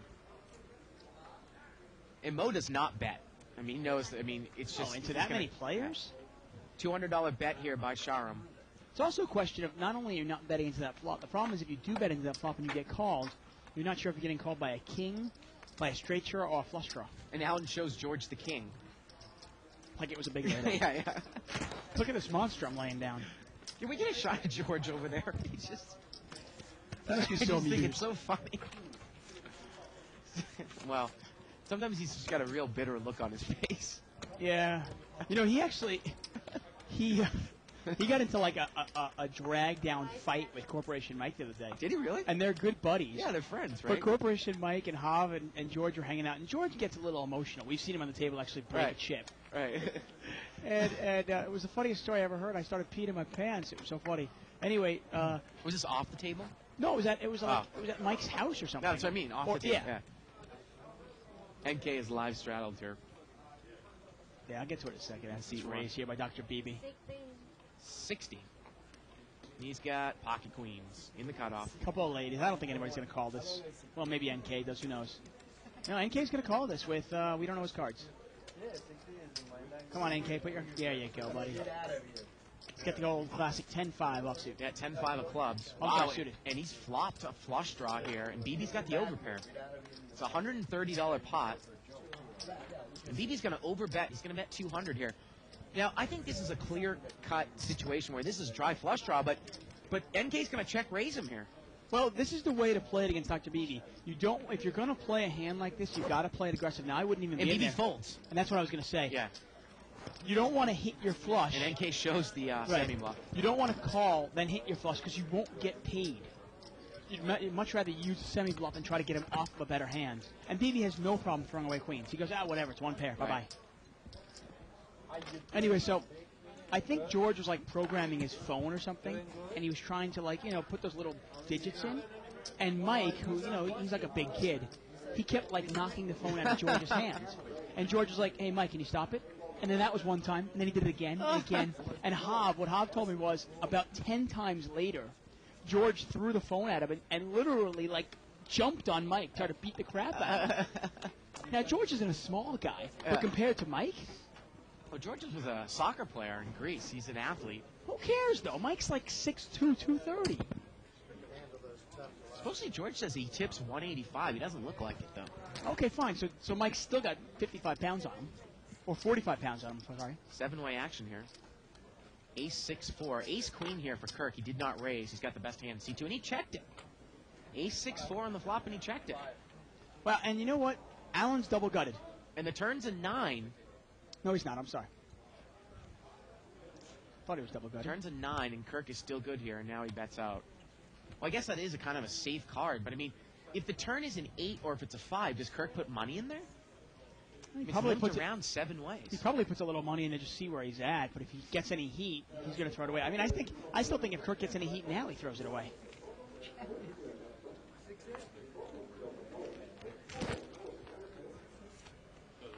But I literally, I would have paid money to see that fight between George and Mike. Well, I mean, size doesn't necessarily always, a determiner of who's going to win a fight. No, I know. It's just, I just imagine it though, George being really mad and getting really emotional and upset, and Mike probably trying to like just protect himself and laughing during the entire thing, just kind of holding George back. Email here from Todd Sensor. He says, "Hey guys, just found out about you from your interview that you did on the Circuit Poker Radio Show. Keep up the good work. I'm hooked. Thanks, Todd in San Antonio. You ever been to San Antonio? Just the airport. Just the airport Yeah, for a transfer. yeah. Limped around here, and NK is going to raise it up with Deuce 4 offsuit in the small blind. Got some exciting news out of Donna there. I heard Alan is actually drinking her bottled water. Wow. Yeah. Stunning news from the floor at the bike. NK makes it 50 more here. Now, is George going to call him with 6-5 offsuit? See, NK I might call, hoping he's got a big hand. But I'd be wrong this time. Right, because he's shown down so many big hands, right? Right, exactly. Well, he hasn't really necessarily raised with big hands. I mean, raised with small hands. You don't know. Well, let's see if NK can follow through here. He checks. Let's see what George is going to do. He checks. Now 4 high against 6 high here, Dave. Turns to 7. Well, 6 high is still good. And now NK is going to bet. Do you buy it? I mean, what do you put NK on right now? He bets 100. I mean, I think George is going to lay it down anyway. What would NK raise with, then check, and now put money in there with? Well, the river was a 4. He would have gotten there. I mean, I guess he could have pocket jacks, right? I mean, Yeah. would you put him on like pocket jacks or pocket tens or nothing at all?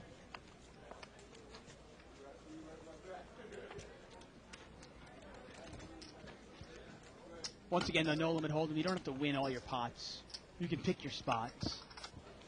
Sometimes we see some really good players, obviously, overplaying, almost trying to win every single hand they're playing.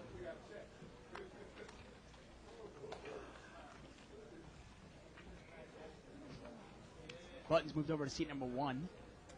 BB's going to limp in here with the old ace-10 offsuit. Well, and NK's got pocket, or Mo's got 7s. He limps. NK limps with ace-3. And we're going to see this, 6 ways? Yep. $60 pot to the flop.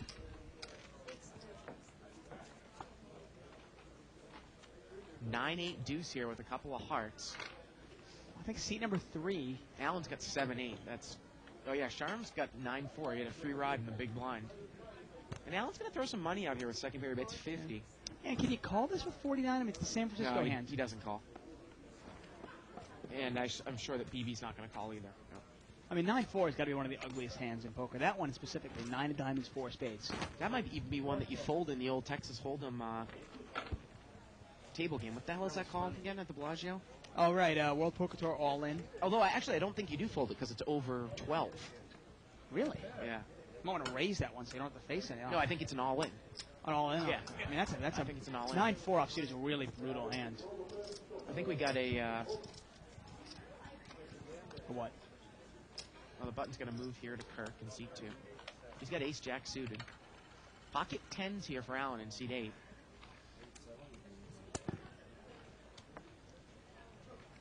And he's going to raise. 75. He's going to make it 75 to go. Now, is Kirk going to call with ace-jack suited on the button? Against Allen, you know, if you flop 2 pair, if you get a flush, you I might got to be able play to break on the him. button. I'm calling Allen. I'm definitely calling Allen. It's also a matter of Allen plays it so predictable. And so passively, too. Exactly. Well, he does not call. Doc is out of there. You know what I mean? Against like a player like Mo, I probably lay it down because Mo is a little harder to read. But a guy like Allen, I don't mind calling him. And George is going to call him with a suited ace-7 here. And I got to tell you, George is going to play this not necessarily to hit his hand, but I think he thinks he can outplay Allen. Oh, definitely. I'm shocked Kirk didn't call on the button. Yeah, here we go to the flop. Well, king 8-8 here, not really a great flop for George. George checks. And Allen's going to bet, looks like 100, 125. I mean, sometimes in George lays down, I mean, sometimes you talk yourself into calling against Allen, but with a flop like that, and Allen bets again here on the turn, I just, you know. I have no problem throwing it away. Now, it's a different situation. I'm not sure if I actually call if I'm in George's spot because I'm out of position. Right. And although Allen is passive, if he's the pre-flop raiser and I check to him, he is going to bet. Puts me in a tough spot. But if I'm in position on Allen, I'm going to call him every time. What's going on? Did you hear the mariachi band was going on? Yeah, Going what was on? that? One day early? I guess Check so. us out for Cinco de Mayo tomorrow. Coronas and tequila. You're going to be drinking all night, aren't you? Oh, no, not all night. Are you Half even an going to be participating tomorrow night? Of course I am. Oh. You had told me earlier in the week that you might have to pussy out. You were going to put some sort of like food coloring in water and say, oh, No, no. I'm drinking my shot of tequila. No. I'm definitely going to keep it within moderation this time, only because I'm driving to Vegas at 5:30 in the morning on Saturday. Oh, yeah, that'll do it. You know what I Five-way mean? action here. Boston's going to bet. He's going to bet 40, 30, Jack 7. And George here is going to call with ace deuce with the ace of diamonds. So last time on St. Patrick's Day, I couldn't leave here until 3 in the morning because I wasn't sober to drive. That can't happen again. We're heads up here. Well, the turn's a diamond, and now Boston's made 2 pair, and George has picked up the nut diamond draw. The problem is Boston doesn't want that 7 there. What do you put Right. George on? You almost have to put George either on a bigger jack. In that case, you're ahead. Or do you put George possibly on diamonds? 70. And Boston's going to bet 70 here. And I think if George were to raise this right raise now, here? he takes the hand down. He's going to call. Well, you know what? I mean, would George play a flush like this? He might.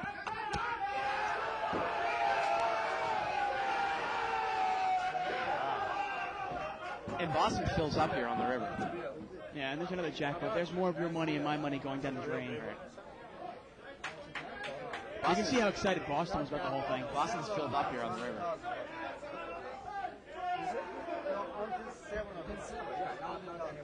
And you think it's time to value bet here, hoping that George has a flush, or hoping George has got ace-jack and can't get rid of it. Boston bets 250. George is quickly out of there. And I got to tell you, I overbet the pot there on the river. I really do. You hope that George might have the nut flush. Definitely. Well, think about it. George called the flop, right? Then he called the turn. Well, what do you think he's got? Yeah. I mean, does he have a big jack? Does he have diamonds? He's got to have one of the two, right? Obviously, in this case, he had nothing.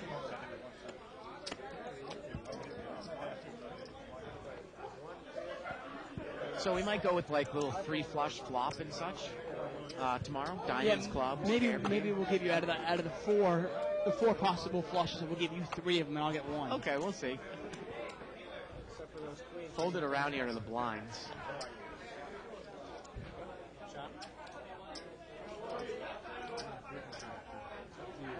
And I think it's going to get chopped up.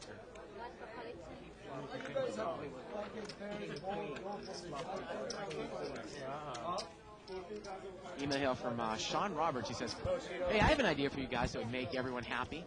I know it's live at the bike, but if you guys were to play on the show, you should tape it and then go back and do the commentary as well. I think that would provide for an excellent show with a lot of insight as to what you guys were thinking. That's really interesting, actually. It's an interesting idea. Maybe we can run that by our producer. Something kind of like a Greg Raymer-esque where he did for the World Series, where at the final table he was actually going through each hand what he was thinking and what he thought the other players were thinking. Folded around here. 2 big blinds. BB limps. 3-way action. Deuce 3 king here. BB's got an open-ended straight draw. I mean, with his image, I would think I would bet here. He checked it. If he bets it, he takes it down. Checked around. Turns another king. Now he's got a flush draw. I think I would still bet it here. And he's going to bet. Bet 75. And he's going to take it down. And the river would have been a 3rd king. Wow. And Jack High would have actually won.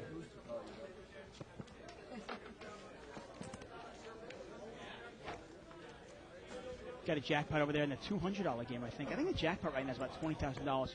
And it is our bad beat jackpot at the Bicycle Casino, where if you lose with aces full of 10s or better to 4 of a kind better using both your hole cards, the bad beat jackpot is yours. I mean, 50% of it goes to the losing hand, 25% goes to the winning hand, and then an additional 25% goes to the table, split amongst the participants equally.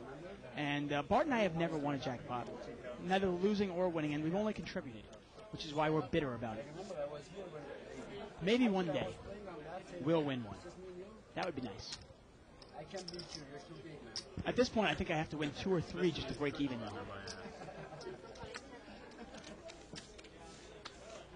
Button moves over to George there in seat number 7. Small blind is Allen, $5. Big blind is Mo, $10.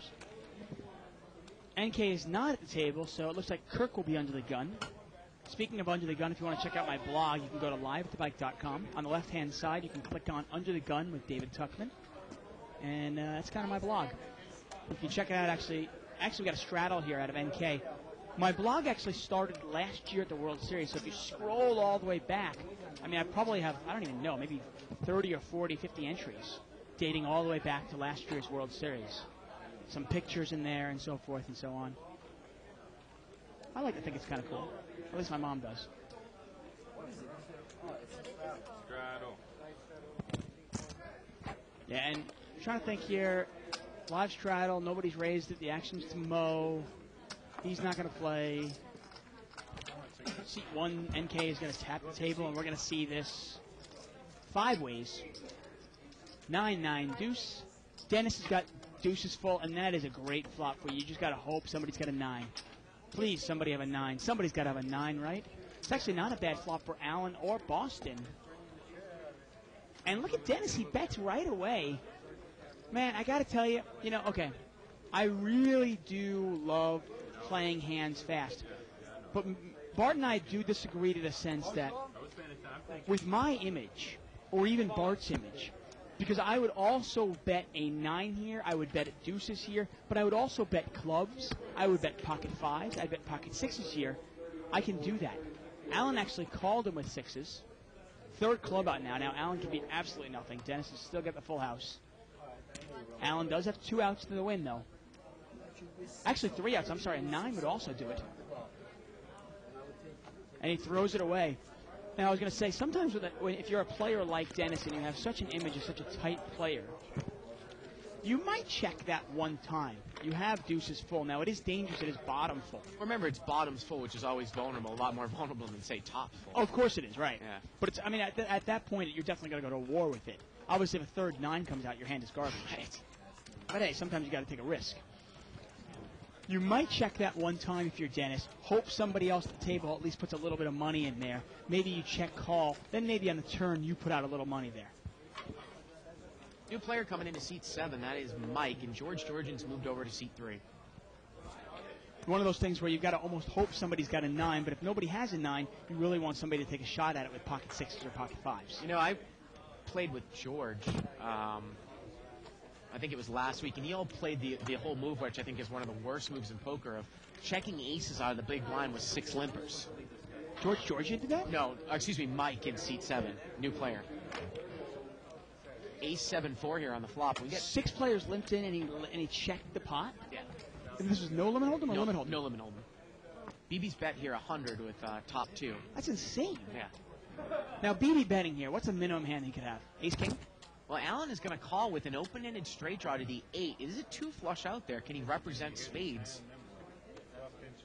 Well, that's the thing. Against Dr. BB, you might actually want to just raise it right away. Turns an 8, and Allen's got there. Now, this is the question. Okay, we always see Dr. BB can get away from hands. So, this is, even this hand, He's going to bet big here. He's going to bet 300 here, about the pot-sized bet. Let's see what Allen's going to do. What's the score now? And if you raise this right now, does BB immediately put you on 5-6, a set, or ace 8? Set of 4s, 5, 6, and I think Allen is going to raise. Well, this is going to be interesting to see. I think it's a nice time to raise it. Make it a minimum raise. Make it 600 to go, right? Build himself a pot. Hope this guy's got ace something. And he is going to raise. And he rakes it 700. Okay, let's see what BB's going to do here. 400. He makes it 400 more. The pot is now 1,000, 400 for BB to call. Now, Allen normally, once again, he does not show post-flop aggression, but look at this. BB's going to call. BB's going to call, and this pot is ballooned up to 1,800. And now, as long as a spade does not hit, yeah, Allen can probably bet 400 on the river. Oh, and that's just and this might go check here. And if BB's going to bet 500, well, he's going to bet like a little blocking bet here. But I think Allen's not going to get away from it. I got to tell you, if you had 5-6 here, would you throw it away? No, not against no 500. And Allen raises him. Wow, he's going to raise. Oh, wait a minute. Now he calls. Now he calls. No way. Are you kidding me? You're telling me BB's going to lead out in the flop and then bet big on the turn, call my raise for a flush draw? Ace, king of spades? Okay, fine. The pot is 1,800. He bets 500 into it. You're going to fold a straight there for $500? It's BB. I'm just throwing this out at you. We've seen okay. And then look at that hand there for an example. Obviously. But I'm just saying, without seeing that hand, you start thinking of BB. Okay, now BB bet on the flop, right? Now he bet again. What are the hands you put him on? Okay, either A has a set, B has a 2-pair, or C has ace-king or ace-queen of spades. I don't think that he bets that big on the turn if he has the nut flush draw with the ace, or on the flop either for that. The only thing that's I think interesting he thinks is he would want to slow play it. Okay, I understand what you're saying. Yeah. The only thing that's interesting, though, with BB there, Does BB? I mean, it's surprising. And normally BB doesn't call with 2 pair there. He normally throws away 2 pair. I know. So you'd almost put him on then. He must have some sort of draw, whether it be a set or a spade draw. Well, Boston's going to raise here with pocket jacks, and BB's going to call with ace king. Allen's going to call with jack 10. Look at this. BB is steaming. Yeah, He's raised. He smooth called with ace king. Oh, Jesus. Look at CK over there, or excuse me, NK. He's called with king 7 of clubs, and Kirk is in there. What does he have? Queen 9 offsuit. Wow. Queen 9 Broadway off, action. But a $300 pot. Well, Queen 4-4. You got to think, if Boston bets a good bet here, I don't know if Kirk can call with Queen 9. I got to tell you, if I'm Kirk here, I put money in the pot right away. See where you're at. I have to. What am I gonna, I don't want to check raise this. You checked. No, sir. I'm looking around the table. I'm not sleeping. I got to tell you, I'm very amused by Boston. He really amuses me. Well, Boston's going to bet 70. That's kind of weak. 75 into about a $250 pot. I don't know if Kirk's going anywhere here. He folds. Oh, Yeah, and see, I mean, to me, you just don't get any information about that. Now, if Kirk were to put, say, a $125 bet or a $150 bet into a $250 pot, he probably wins it. If he gets raised, he can then throw it away. And even if he gets called, he can be kind of done with it, too. If he gets called, he's done with it. Either way, look at the board. It's Queen 4-4. There are 2 spades out there, but I'm not going to take any heat with Queen 9. Right. But I just don't want to check and fold with the hand right away. Button moves over here to seat number 1. Now, that play works for me. I know it works for you as well because you'd also bet your 4, and so would I. Absolutely. And people know that. They know I could be in there at 5-4 suited and actually do it. Ace-king suited here for Allen and pocket queens for Mo. Now, Allen's going to bring this one in for a raise, and I assume Mo's going to re-raise. And Kirk's got 10s. Couple Well, of red when it 10s. goes, oh, Allen does not raise. I thought when Allen's going to raise and then Mo re-raises, and now maybe Kirk re-raises Mo. This really changes the You element think of the Kirk's game. going to re-raise this? Well, Mo's raised in the cutoff here. And you're right. You read this correct. No, he just No, called. he just called. Because I think if Allen raised there, Mo re-raised, and he gets Kirk out of the hand. And we're going to see this 3 ways, and Mo's got to dodge some cards here. 10, an ace, or a king. $400 pot. Oh, there's the ace, and Allen's got the goods now. And I got to tell you, it's an easy flop for everybody to get away from. Allen's not going to make much money. Well, Allen's going to bet in, and Mo's going to fold, I'm sure. Yeah, and this is inherently the problem with ace-king. Against a good player, you shouldn't get any action. And look how quickly Mo folds. And Kirk, Kirk's too. out of there, too. Now, if Allen would actually open his game up there and bet 7-8 of clubs, or say Jack 10 of clubs there, Then he it might would be a start great getting action. It would be a great. Oh, great definitely. bet. Yeah. But generally speaking, if a solid player calls your raise and you have queens, the flop comes out an ace, I'm not going to lose any money with queens there. You got a chip count coming up here. Just about 22,000 on the table. Allen leading the table with 4,600 here. And Georgia only has 600 over there in C3. That can't be right. Yeah, I was going to say, Allen has got 3,000 here. He's leading the table. And we'll get those numbers updated there in a second. George's actually in 2 seats right now. You can see it. Yeah. Some sort of magic trick there. I was going to say, we had 24,000 before, now we only have 21,000. Right, that was a little Yeah. peculiar. But that was the discrepancy. I think we forgot a 0 on Georgia's stack. Three-way action here.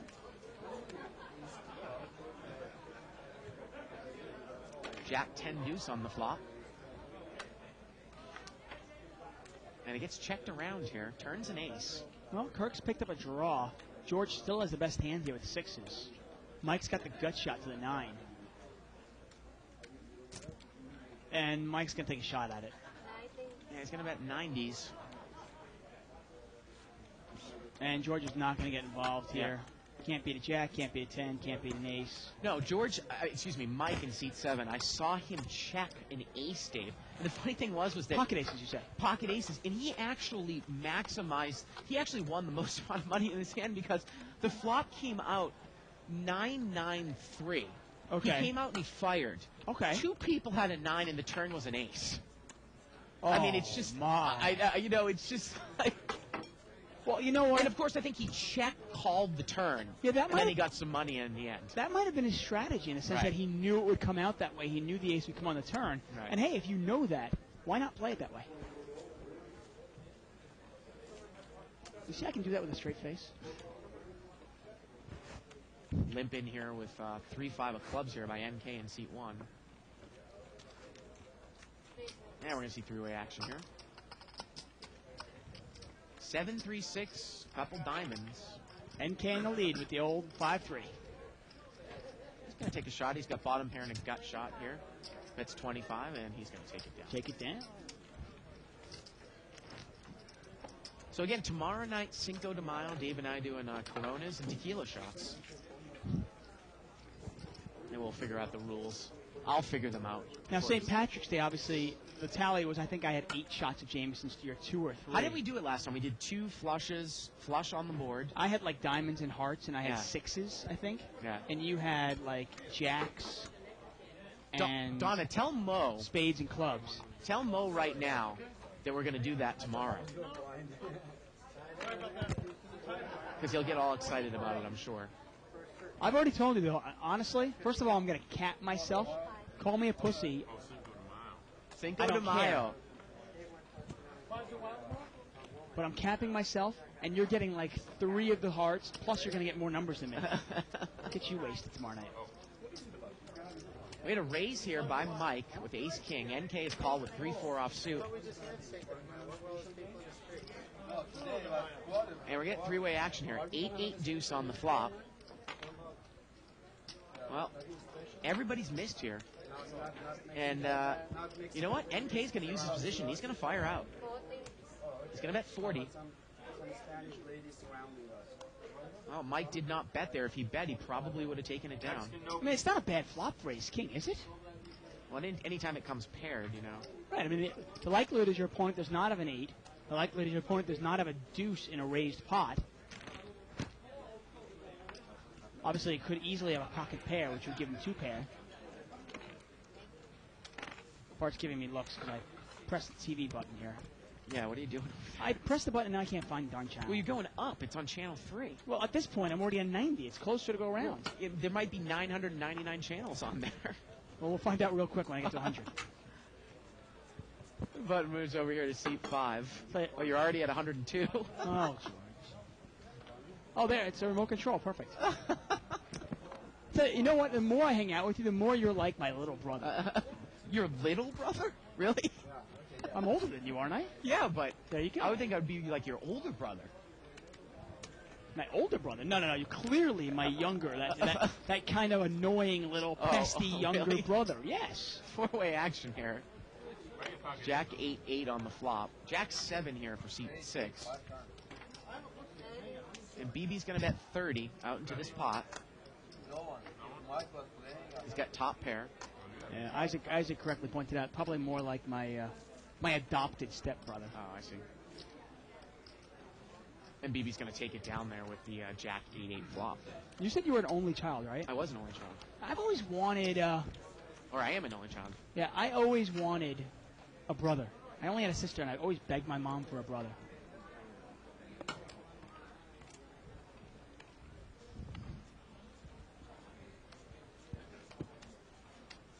Button moves over here to seat 6. What do you have, one sister? One sister. One older sister.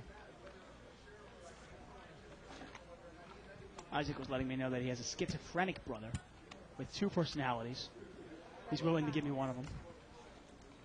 Seat number 1 here is going to bring this one in with pocket 6s. He's going to raise it up to 35.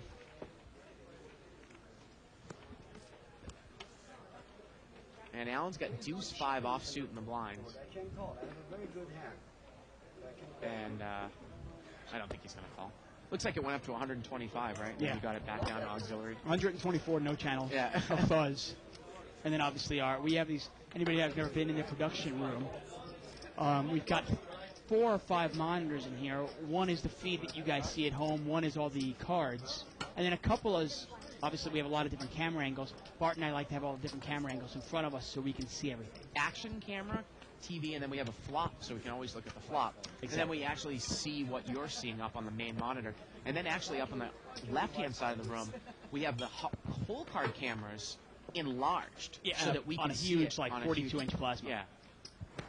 110. Wow, look at this. George is going to bring this one in for 110 with not 10 deuce suited, and we got pocket kings here for Mike on the button.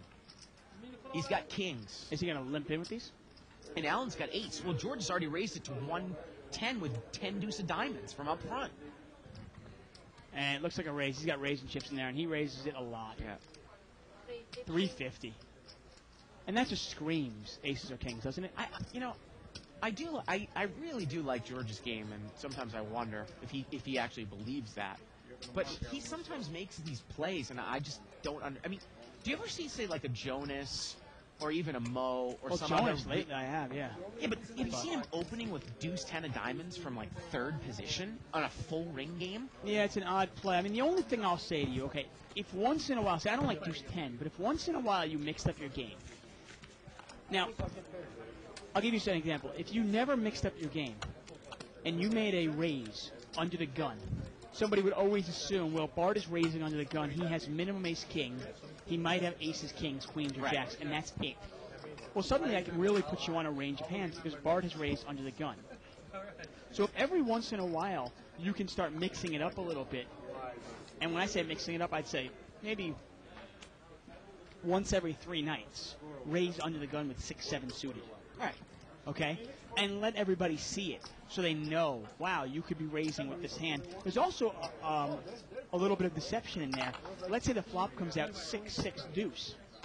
They would never put you on a 6 because you raised under the gun. Right. Never in a million years.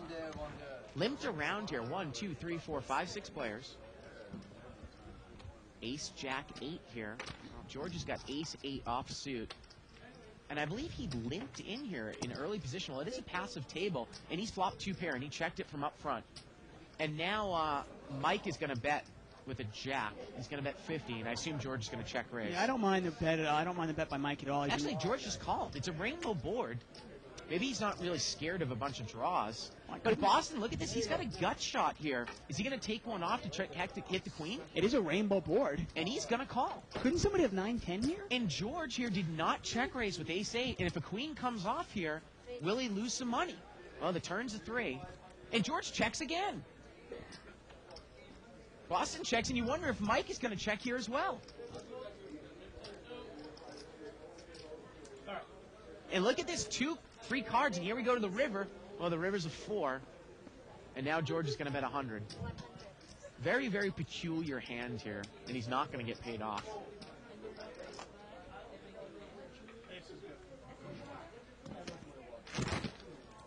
And George takes it down there with aces up. Jack was good too. The kick was terrible. Again, that was pretty peculiar hand. Button moves over here to seat 9. Mo. Mo's eating a salad over there. I was never a big salad guy, I gotta tell you. And the funny thing about salads is that it seems like it's a healthy alternative. I don't really like the taste of them, but it becomes tasty when you make it more and more unhealthy. Like a chef salad. Oh, or of like course. a Cobb salad when you dip blue cheese and ranch sauce over Oh, you it. put like bacon in there, Oh, yeah, ham and taco everything. salad. Yeah. I mean, come on. Oh, yeah, I'm having a salad for dinner. With fried chicken in I there, remember too. something came out where, like, Wendy's, like, the biggest amount of fat in a meal that you could have was their taco salad. Over, like, a, whatever their version of Whopper is, like the classic, whatever it is. 4-way action here, limped around. Game would be very boring. Wow, nice flop here for Queen Jack of Hearts. Yeah, that is a really nice flop. Wow, open-ended. Mike has got an open-ended flush and a straight draw. Yeah, and that's a hand you really can go to war with. He's going to bet 35. Now, I don't think he's going to have to go to war because nobody else has got anything. Again, last hand, Dave, George did not check raise. He open limped with ace-8 off. Right. Did not check raise, top and bottom. Checked the turn. It went checked around, and he gave a couple people some free cards. Now, the only question is you wonder now if somebody gets there, if a queen falls off, is George going to lose $600-700 on that hand there?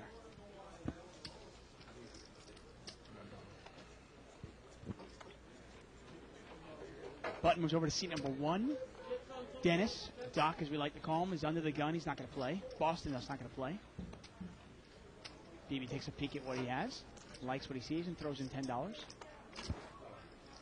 Max goes over to NK, and NK is going to raise this on the button with good old Jack 4. That's right, Jack 4. Aussie. And this is really raising. You're playing your position. You're playing the player. And I think he's just raising this to get a heads up against Dr. BB. BB calls here with 6-8 of clubs. And this is going to go check, bet, fold. That guaranteed. There it is, the check. There's the bet. There's the fold. And that's NK's way of winning, like $40, $50 of easy money. Sometimes at a table like this, you can do that kind of mini raise that Bart and I once in a while talk about. It's got to be against specific players, but against a guy like Dr. Beebe, who really isn't going to put up a fight unless he's got a big piece of it. Button moves over here to Kirk, seat number 2. Well, we'll be hearing that in the background all night tomorrow, Dave. Cocktails. Maybe we can get Tiffany in here in the booth again. Tiffany. Tracy. Or Tiffany, actually, for that Who's matter. Tiffany? Tiffany's not a cocktail waitress Oh, here. she is, right? Yeah. We had Tracy in the booth last time. She can grab my ass again. The highlight of the year for you, huh? One of them, at least. BB's raised it up here with King Jack suited. 200. And look at this. George Georgian, after a couple of smooth callers, is going to re-raise here with Ace King out of position. I like it. I like the play a lot. I really do. I don't think Dr. Beebe can call this. Yeah, but at the same time, George has taken this opportunity to do this. Have we ever seen BB raise with a hand that is not at least Ace King? Yeah, but if let me ask you this, though. If BB's got queens or jacks here, we've seen BB lay it down. I'm just saying, there's no value to calling with Ace King against BB, because if you call and you hit an Ace or a King and it doesn't beat him, he's not going to call anyway. You show some... The players that just called BB are weak. I got to tell you, against BB, I'm going to take my chances. You raise with Ace King there? I might. Not every time, but I might against Dr. Beebe there. Only because I know I can get him off of jacks or queens. The only hand he's going to call me with are aces and kings, right. Maybe Ace-King suited. And if he calls me, I'm done with it. Right. Absolutely done with it. Would you ever actually try to lead out in a ragged board to get him off of jacks or queens? That's another way to do it, too, yeah. Yeah. Definitely a way to play it. The only problem is now, if it was heads up, I might play it that way. Problem is you have those two limpers in behind you. Well, I'm saying, say you re-raise and BB calls and the other guy's full behind you. Oh, yeah, then you can definitely bet into it. Of course you're going to bet once into it, see what he does. Mo's going to raise it up here with Ace-Queen. He just plays it so passively that it behooves you to really, really put some pressure on him, put some heat on him, and see if he can take it. It's like Mo's going to take this one down. I don't know if anyone's going to get heads up with him. Takes it down. Look at all those aces. That was the other funny thing about salads. McDonald's serves salads down. Like, people go to McDonald's to get a salad. Yeah. Right? They go, hey, come here for healthy food. Yeah, that sounds great. That's where I go for healthy food. I got to tell you, one of the... You eat pretty well. You don't eat a lot of fast food, do you? No, Your wife is a great cook, right? It's one thing I got really lucky at. Meeting my wife, she's a great cook. And one thing she got me to stop doing is I really don't eat fast food at all. Did you before, though, at one time? Yeah, occasionally I go to, occasionally I would go and get the fast food. I never did it a lot, but occasionally. But now almost, never. Yeah. It just gets me sick. The food sucks. What are you doing? Only one line in there, man. Kirk is going to limp in here, pocket deuces. George limps. Okay, go ahead. We got back to you, or you gonna chop? Yeah, we're going to see this three-way. Probably from the top, yeah. Ace-9 queen here with a couple clubs. And I think seat 5, Boston's got second pair with queen 5. Well, George here is going to bet with second pair. Hey, he'll take it down. And That's he's going enough. to take it down. Nice bet by George. Take it down. I just think there's Well, so when much... you eat a pretty healthy, leaner diet, and then all of a sudden you have, a supersized me meal, and that's not going to do wonders for your stomach. Just makes you feel so... It's like, oh.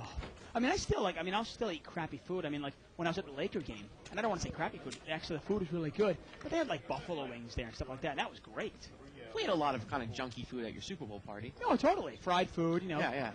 Jalapeno poppers and stuff like Which that. were great that your wife Buffalo made, wings, which are like yeah. homemade. That stuff's great. Yeah. That's key. Button moves over here to seat 5. Was that the night that your wife pulled the knife out on Isaac, or was that a different night? No, that was that night. There's only been one night. Oh, that's right. Yeah. That's it it. was Halloween The night. too, right? Right. No, Isaac didn't show up at my Halloween party. That's right. Remember all week he said he was going to be there I for remember Halloween that. and didn't show up? Yeah. That was that night. Button moves here to seat 5. It's Boston. My wife cooked for 40 people, but only 20 people showed up. Isaac said he was going to bring both his brothers. Limped around here 3 ways.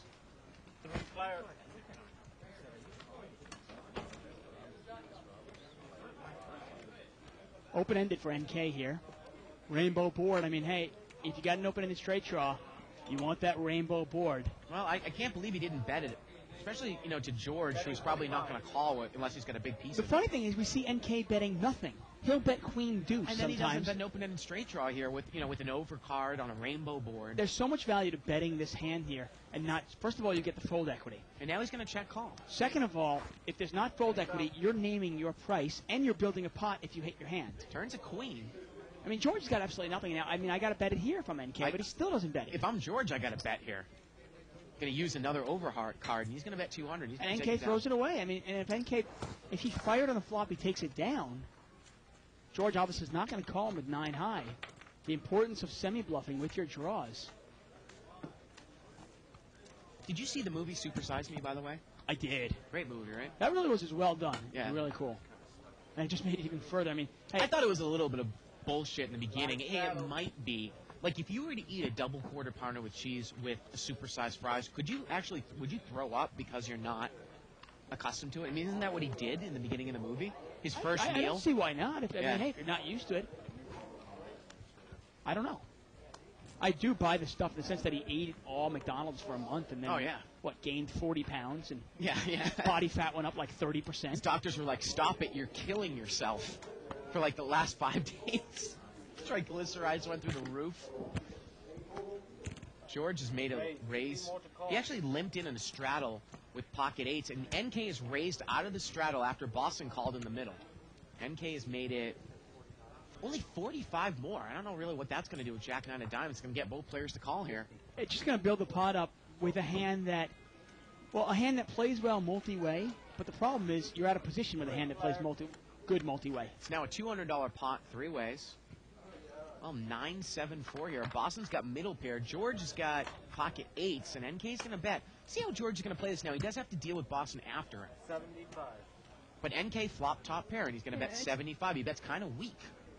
And since it's not really multi-way, you might be able to just call this and see what Boston does. But George is not going to do that. He's going to raise it right away. He's going to make it 250, and we haven't seen NK really lay down top pair. I don't think he's going anywhere. I mean, I don't mind the move here by George. You think the guy maybe he's weak, and NK calls. Yeah. This pot is quickly $600. Why would you put NK on a 9 here? Turns a queen. Changes nothing. I mean, George is really in bad shape here. He needs specifically an 8 and Now, only if an you're 8. George, do you think the guy's got hearts? Do you bet here again? And the answer is yes. He's Well, got that- 250. That's the problem when you're betting into a draw-heavy Yeah. board. You don't know if this guy's got 10-8. Well, this is kind of like what you say. This is kind of a pot controlling bet. A bet 250 and a call. The pot's over 1,000 now, and the river is an ace. Now, do you use that card, or do you throw it, or do you just stay? No, I think he's gonna. Well, yeah, he's gonna check. I mean, hopefully, he might have Hopefully thought the that guy he was had on. what, king high flush draw? Well, I was gonna say if he was on the nut flush draw, he got there. Yeah. But when we talk about that pot controlling bet as opposed to a check on the turn, which might induce NK to bet big on the river. That you can't call. You're Right, not comfortable exactly. with calling. No, I like the bet by George on the turn. I mean, it does present the problem, though, because you look at that flop. You don't know if the guy has 10-8, which is open-ended. You don't know if he has 5-6, which is open-ended. You also don't know if he has high hearts, say king, queen, king, jack of hearts. It's just a little bit more difficult to start putting your opponent on a hand, which is obviously what you really want to do when you're playing this game. It's funny, we talk about eating healthy. It's not like I sit here and, I still have, I don't believe it. I have, whole milk, Right. real butter. I think you're more of a guy that's into non-processed food. Exactly. I Yeah. think that's it. It's a good. Whereas I'll go to a 7-Eleven and eat those hot dogs and those corn dogs that have been sitting there for 3 days in that little, you call it an incubator. You wanna call Yum, it that. yum. Yeah, that sounds good. 4-way action here, limped around. King 7-4 with a couple of clubs. I love processed food. man. NK is going to bet 20 here with middle pair. And George is going to raise it up here. Now we talk about top pair, kind of weakish kicker. You might want to raise because your hand is so weak. And he does raise, and he's going to take it, as opposed to calling and letting a couple people in behind. You know the only kind of processed food I really like? I like that's the cheese in a can that you can squirt out. I love that Cheese stuff. whiz? Yeah. I'll just open my mouth. My wife and I, actually, Melissa, will do the same thing. We'll open our mouth and just squirt it in there. I love that. Really? I mean, Yeah. that's as processed as you can get, man. It's kind of like our, it's our one vice. We don't do it very often. Maybe once a year. But it's just kind of fun. It's it's so kid-like almost. I can tell you, and some of the worst things that you could put in your body is the I can't believe it's not butter. Or like, no, like the parquet in a tube, which is like pure hydrogenized vegetable oil, butter flavored. Actually, speaking of food, I had the best meal. I woke up late today, and my wife woke me up with an late lunch, early dinner right before work. I had baked ziti with 3 different types of cheeses, burnt on top, garlic bread, and a couple of glasses of wine. Oh, man, perfect. Straddled here by George. It got checked around or limped around. And George is going to come out and bet with ace high, 9 deuce 9, and misses everyone. He's going to take it down. What, like kind of like a Parmesan, mozzarella? It was Parmesan, mozzarella, provolone. and ricotta. Ricotta. Well, 3 that's cheeses. how baked ziti's supposed to be made, right? A little bit burnt on top.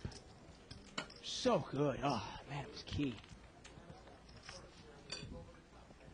Button moves over here to seat 1. I truly am a lucky guy. I literally woke up to that. So perfect.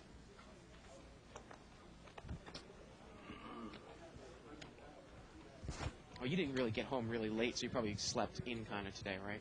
I did. I slept in. Like to what, 10? No, way later than that. Like I said, I woke up to a late lunch, early dinner. Mike is raised here to 35 with ace-jack. Alan is called here with pocket 6s. And look at George. He wants to enter every pot. He's got 9 deuce of hearts. Well, here we go, 3 ways. Oh, king 9-10 here. And Well, George outflopped everyone. George has got a monster here. He's got bottom pair. Backdoor flush draw.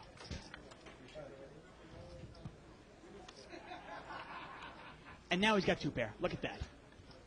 Checked around on the flop, 3rd diamond on the turn, and now he's going to bet out with 2 pair. He's in great shape here, obviously. Now, Mike is going to need, well, Mike's not going to play. I was going to say Mike needs a queen, Alan needs a 6, and George is going to take this down with 2 pair.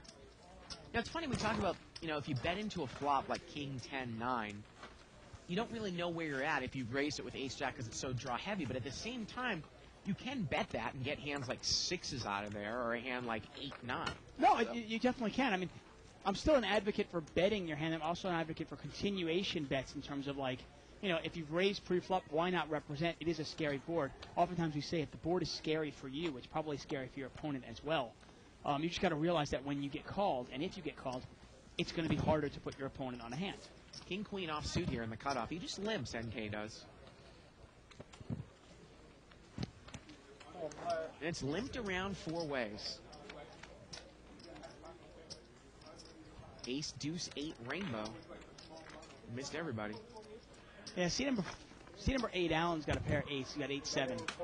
And NK's going to bet here when he doesn't have anything. He bets 25. You wonder, and Allen calls. Allen's going to call with 7-8. Surprised Allen didn't bet. See, Right. that's the only difference in Allen's game there. If Allen bets that hand, he wins it. But he Turns checks and calls now. He gives NK outs. Well, now NK's going to check. And he still has outs to the overcard, so they don't call him. Allen's made 2 pair here. Now, he still wouldn't beat an ace, though, Dave. Yeah. The second pair is really the second pair actually means nothing. Yeah, he's going to bet 75 here. I mean, the only thing you can beat is if NK said, if NK had 9-8 or 10-8, Right. well, now you can beat him. You wonder if Allen correctly realizes that. Right. Sometimes you look at that, you get all excited, and then you have to realize, the guy had an ace, he's got me beat anyway. Button moves over to George Georgian in C3.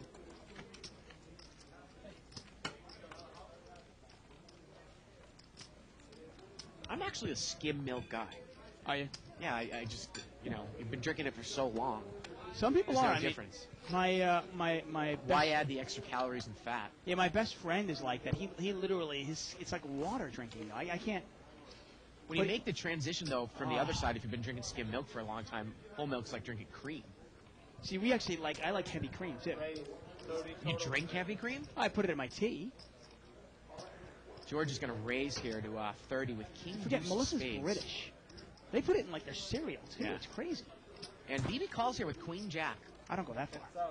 And we're heads up here for 65 bucks. Here the spades come. Ace, queen, 5. Well, BB's got the best hand here. He's got middle pair, backdoor spades, and George does not bet. Turns a queen, and now BB's got trips. And BB checks it again. And George checks. And the river's a 6. And now BB bets. Bets 100. I just don't. I mean, I guess BB's trying to play it cagey like. I mean, against a guy like George Georgian, I really don't think. I mean, maybe he thought that, BB checked it twice, he was going to bet. I don't know. I mean, there's two ways to look at it. Like I said, I have to have that martini to talk about Dr. BB's game with him, because I don't get it. Can I sit there with you? I'd love to have that martini with you, although I'm not a big martini fan. Are you? Yeah. You like martinis? Yeah. Do you? Okay. Vox. I like Vox vodka. Okay, I want to like martinis because they look cool, but I just don't like them. Yeah, but you can drink like a foo-foo kind, like a Cosmopolitan.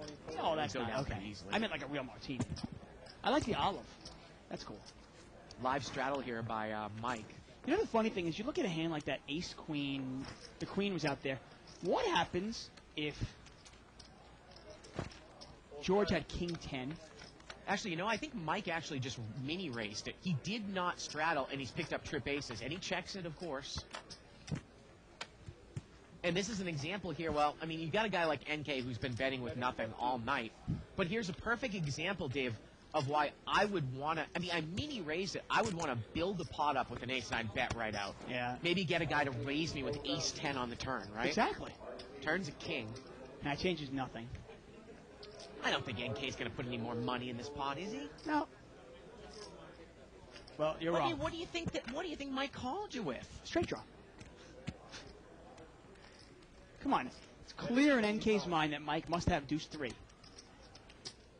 Maybe he picked up deuce 3 of diamonds. Maybe he picked up a diamond draw as well. It ceases to amaze me, and the players are the show, and I don't mean to demean them in any way, I don't understand, as he says check raise, why people don't understand that playing it more deceptively and winning more money is by actually fast playing your hand.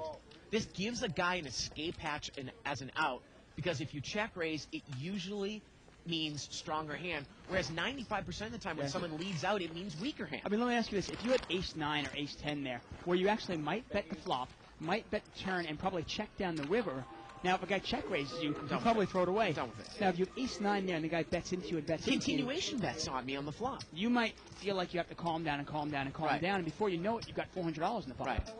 And now he can throw a nice $250 bet on the river, and I still have to call. And how about NK's game there? See, one. I mean, I'm just curious here.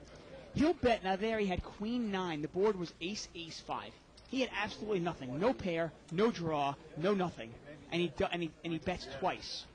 Now earlier he has 4-6, and the board is 3-5 blank. He's open ended, and he doesn't bet. Baffling. Obviously, part of our job is to try to get inside these guys' heads and try to figure out what they're thinking. And I think sometimes it's absolutely impossible. 1 point down. Limped around here. Jack 4 deuce. Top pair from Mike.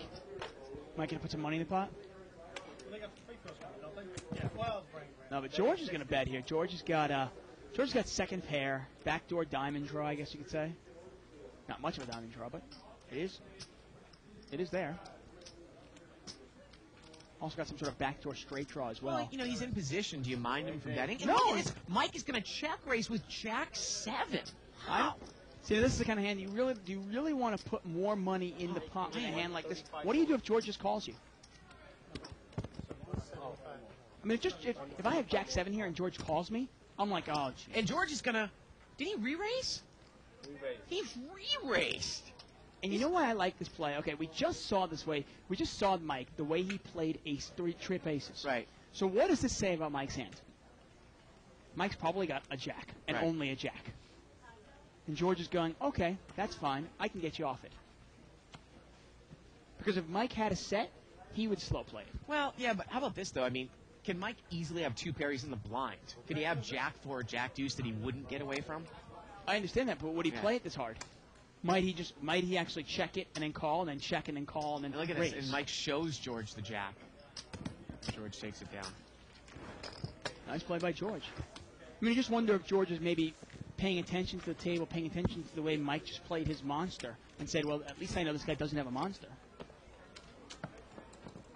Button moves over to Dr. Beebe in seat 6, small blind, $5 for Mike. Big blind is Allen, and Mo is under the gun. Got an hour left in the show here. Looks like the Lakers are up by about 1 point with less than a minute to go in the half. And again, you can actually check out the NBA.com/Lakers and look at a nice advertisement that will be on the Lakers website. So, Dave, I think we're both Lakers fans. You can't make me be a Laker fan. I'll be what I want to be. I keep hearing it in my ear that I am a Laker fan. Hey, I'm from Boston and I'm a Laker fan. Limped around here 4 ways. Some sort of dictatorship here we're working at. Set of 8s here for Mike. All right, let's see how he plays it, Dave. He's going to check it from up front. Well, how about Alan's hand? Alan's got top pair with a flush draw. Now, this is interesting. Now, do you think that Mike is not going to check raise here? Okay, I would not be surprised if Mike just called this here. He's going to check raise. The board is a little draw heavy. I mean, look at that board. 9-8 with diamonds. Well, the worst card here for Alan would be a 9. $150 check raise and a call. Pot's about $400. The turn's a queen. Now, that's got to be a little bit of a scary card. You got to start putting your opponent on a hand. Might he have diamonds? Might he have Jack 10? Well, he's going to bet 150, and Alan's Well, going to that's make an a easy quick call. 150 is an easy call, isn't it? Here we go to the river. And the There it river's is. a diamond. And I got to tell you, Mike almost priced him in. The pot was like $400. You bet 150 into it. And he's going to bet 300 here, and I don't believe he's check raising with diamonds. I think I might raise here if I'm Alan. I think you I raise with definitely the low flush here, but Alan is just going to call. I think I min raised there, Dave, because the only hand that I can get to come over the top of me is a king high flush, and I might take the slight loss if he has a higher flush, right? You definitely. The only hand he could have that he might check raise you with, but I think he bets it because we saw him earlier bet it, Right. would be Jack 10 of diamonds. But I think he bets Jack 10 of diamonds. I think he check raises with either a set or a 9, like ace 9. Yeah. And I think maybe the ace gave him 2 pair, and I'm raising there for sure. Obviously, it's easier for us, but hey, there's no way I'm not raising that.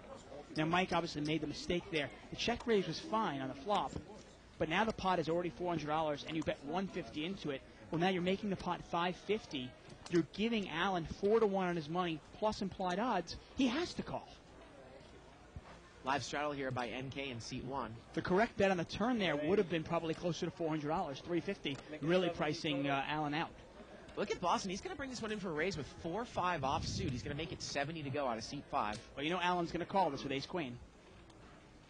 The question is Kirk going to call from behind? He limped in with 8s. Well, I think once Alan calls, I think Kirk should call. See if Mo gets easily away from King 10 here in the small blind. He does. King 10 offsuit. Yeah, most games really been stepping up again. He kind of goes in those waves. But look how easily NK calls with King 10 offsuit. Hey, And we're going to see 4-way action here for about a $300 pot. Different you wonder strokes if for different Boston folks. can fire here at a flop. Well- 6-3-9. Hey, he's open-ended. If he bets here, he probably would take it down. There's no chance Boston's not going to bet this. He should bet big here. He should bet probably 225 to 250. Oh, bet the pot. Betting 250. Anyways, bets 250. I love the play here by Boston. This is the kind of... Okay, you actually got lucky enough to raise with 4-5. You got called in 3 spots, and you flopped a big hand here. Remember, it's a rainbow board. You don't mind if you get called. If you get called, so be it. And Kirk is not going to continue here with 8s. No way. No, and Boston's going to take it down with a nice semi-bluff. Yeah. But once again, if he gets called, he has outs. It's not such a bad thing. Look at Boston. Oh, Dave, I got to tell you. Oh, my God.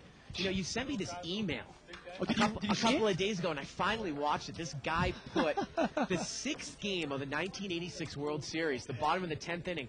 He looped over Vince Scully's commentary with RBI baseball from the Nintendo game. Right. And it was every single pitch from RBI. Like Anybody it was a wonder- video game. The Boston Red Sox, New York Mets World Series Game 6 in 1986. Yeah.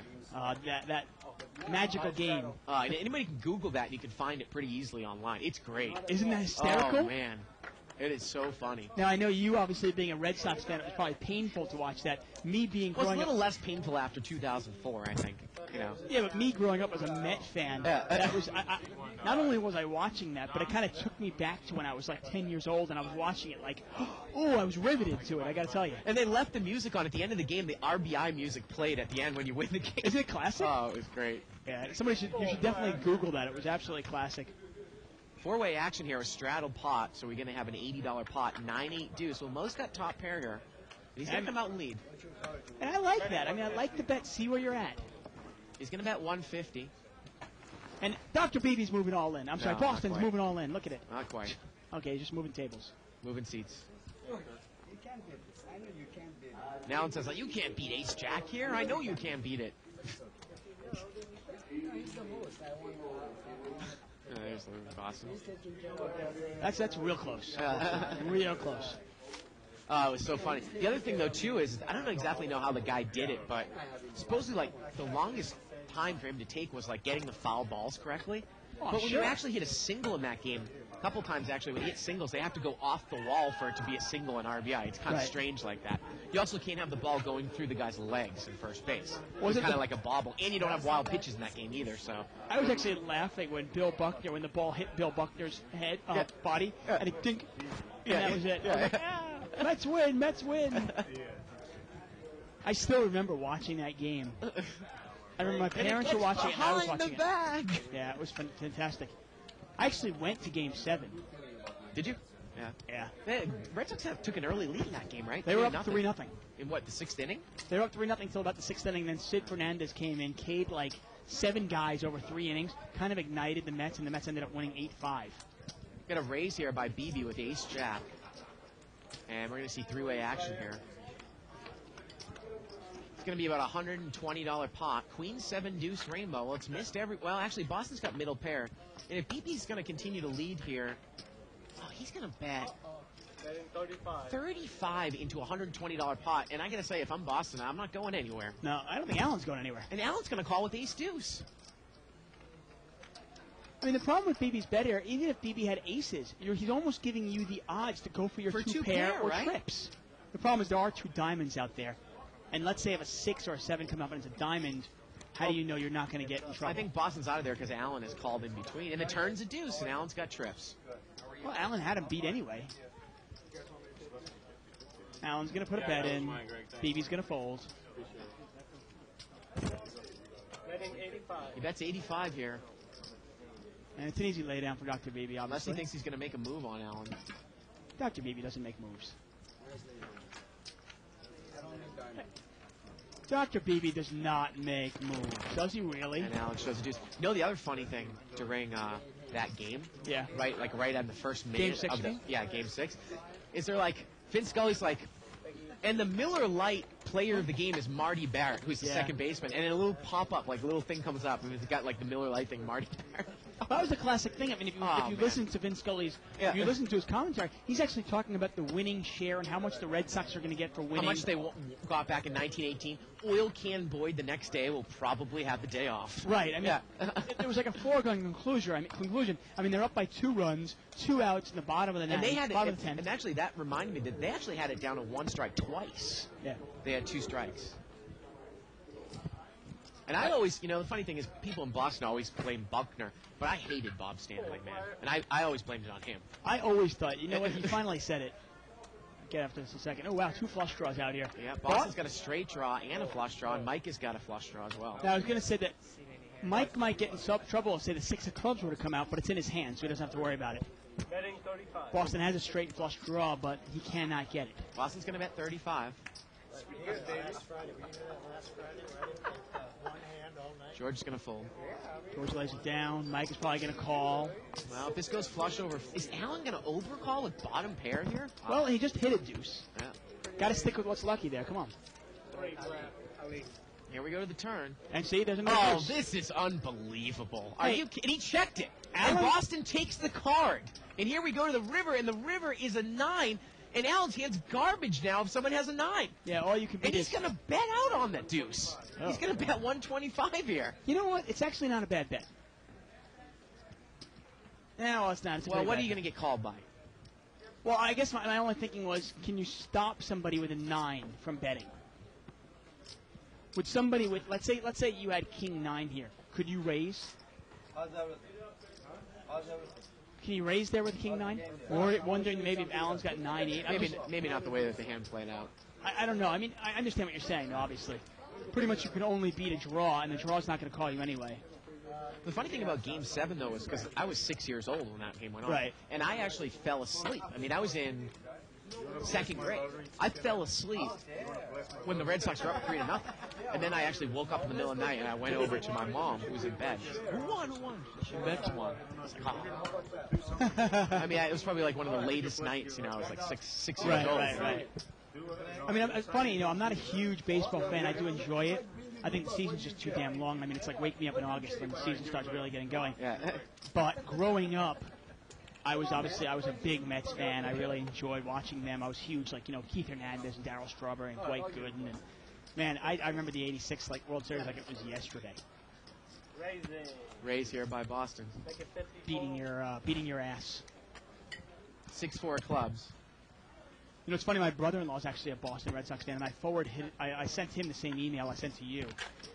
And he had to call me up and tell me to go to hell. Three-way action here. Boston brought it in with 6-4 clubs. Well, that's a double gutter, right, Dave? 3 to the 7 here. Yeah, it is. Nice little, and he's got backdoor clubs. And George is going to bet out here. He's going to bet 125. It's funny. You actually, I don't know. I mean, I might raise George here. You might raise him on the turn. There's a lot of different things you could do. Yeah, I mean, the only thing with this hand by Boston, he can raise. He can also just smooth call this. There are 2 diamonds out there, which is the only thing that kind of hurts his hands. He is going to raise here. I don't mind the raise at all. If you raise here, even if if you get called, you have outs. And George is going to move in. Are you kidding me? Wow.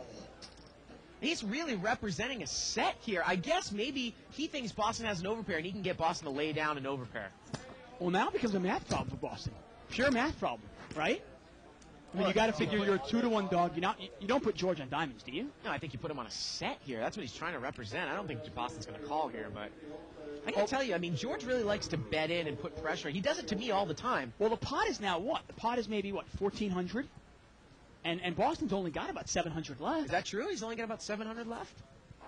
No, he's got like 9. He's got like 1,000 left. Does he? Okay, so he's got 1,000 left. The pot is about so the pot is actually more than that. The pot is more like 1,000. Pot is probably about 1,800, 1,000 to call. I don't think it's that much, Dave. Well, it was $300 raise by Boston. Oh, okay. George called the $300 raise and then moved all in, which covers him. Plus the initial bet of 125. So is he getting 2-to-1 then? Yeah, probably a little bit less than 2-to-1. You got to put George in a range of hands, though. You might get there and it might not be good. He's got redraws to the win. The problem is, I mean, George could be making this move with Ace King of Diamonds also. He could be. I mean, it's a hand. A good player would make this move with, say, Ace King of Diamonds. I think that George really thinks that Boston has an overpair right now. I mean, that's what's going on here. Well, even if you put, let me ask you this. If you had Ace King of Diamonds and you put Boston on, say, Jacks or 10s, would you make the move with Ace King of Diamonds? Why not? You want to see the turn in the river. Obviously, there's some fold equity there, and I think Boston is just really figuring out, is it a math question? Do I have the odds to call this? Obviously, he recognizes the fact that it's double gutter. George could do this with 7-9 of diamonds here. Well, that's the thing. If George has got Ace King of Diamonds, 7-9 of diamonds, anything like that, it's an easy fold for Boston. If George only has 8-9, well, then it really is a math question. He's a 2-to-1 dog. And he's getting about 2-to-1, and he's not going to call. Can't blame him there, not with the diamonds as well. Plus, obviously, George could have had a set. I'm going to show the rabbit cam here. Yeah, the turn is a, well. Why didn't he throw it in the window? God damn dealer. Jeez. What the hell is he doing out there?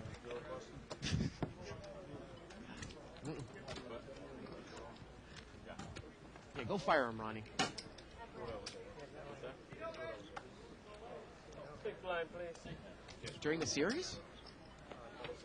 Who was the MVP for the Mets during Who the was series? the series MVP? I want to say it probably was Ray Knight. Yeah. Then there was always that big discussion about Ray Knight, who was a platoon third baseman for them with Howard Johnson. You know, with Howard Johnson, another Mets classic. There was always that discussion about if the ball hadn't gone through Buckner's legs, would Mookie Wilson have gotten to first? That was always the discussion. See, the problem was, the funny thing... The game was tied, too. That's the what people thing. don't understand. For some stupid reason, everybody always goes, Bill Buckner cost us that thing. I go, wait a second. The game was tied. Bob Stanley threw the wild pitch, which tied up the game. Now, you really think at that point, all the momentum was with the Mets. You really don't think the Mets would have won it anyway at some point? They probably would have. I'm just thinking it's an interesting discussion. Would Mookie Wilson have even made it there? And the thing is that Bill Buckner was always usually taken out for defensive purposes because he had horrible knees. But he was only in there so he could win the World Series. Would he have made it to first base? Because supposedly Stanley wasn't covering. He wasn't even making his fat ass over there. He would have made it to the bat. That's the funniest thing is, the way the Mets were going that year after they beat the Astros in the NLCS, and then they beat, obviously they played the way they played the Red Sox, it just seemed like it was the Mets' year. and it just didn't seem like anything was going to derail them. Three-way action here. King Jack 3 with a couple spades. Beebe with the best hand here, Jack 10. 6 on the turn, and now Mike has made 2 pair. Yep, Jack's up. And Mike checked it. What are these guys waiting for? And now the spade on the And the river. river's a fourth spade. And Mike checked it again. Some exciting poker going on here, huh? Riveting. You really won this. And the dealer sometimes. doesn't even know. Yeah, the dealer. Well, he's well, sorry. I thought you would bet 2 pair. Right. Silly me. Right. Um, Well, you know, the interesting thing about that series, too, is that the Red Sox actually took the first 2 games Oh. in New York. Who the hell thought the Red Sox were going to lose that series after taking the first 2 in New York? And then it was a 2-3-2 series. Yeah. They had 3 at home after that. it was 2-0 Red Sox. I mean, 3 it into looked Fenway. terrible. It looked 3 terrible. games into Fenway. And the Mets went in there and won 2 out of 3 in Fenway, and then won both back at Shea. Yeah. Phenomenal.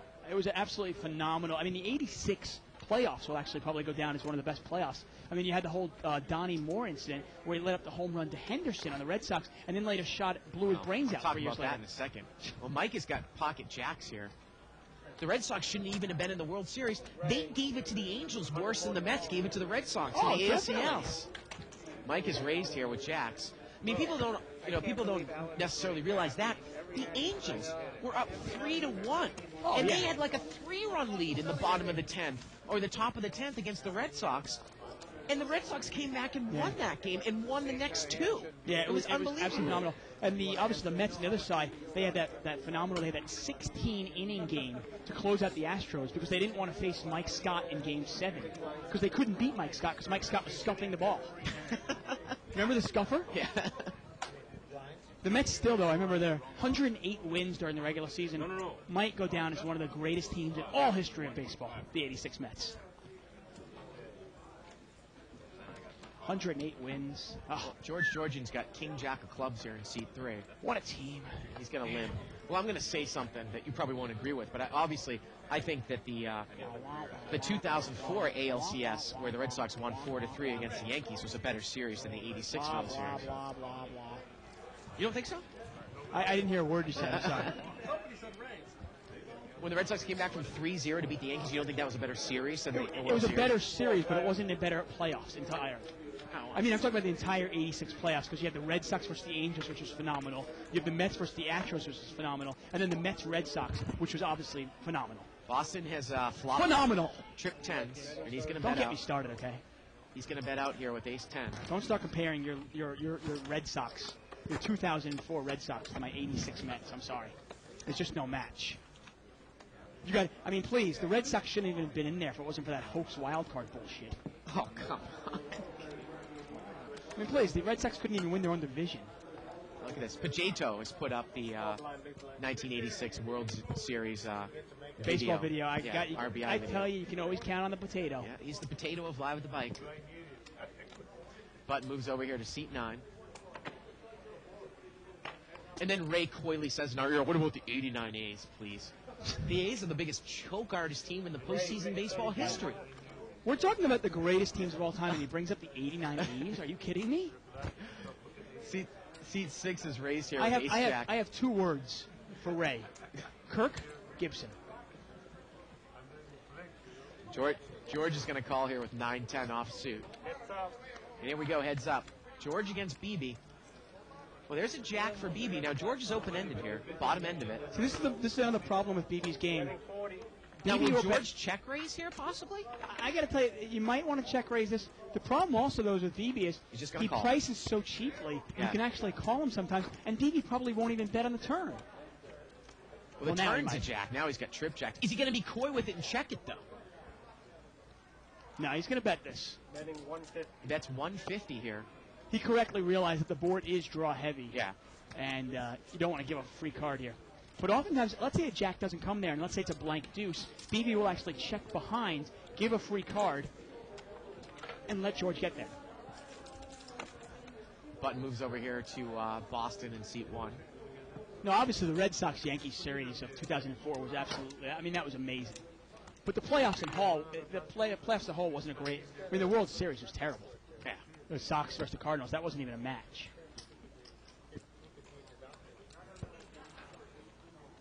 mean, I think if you talk to baseball historians, I think the 86 playoffs as a whole has to go down as one of the top 5 of all time.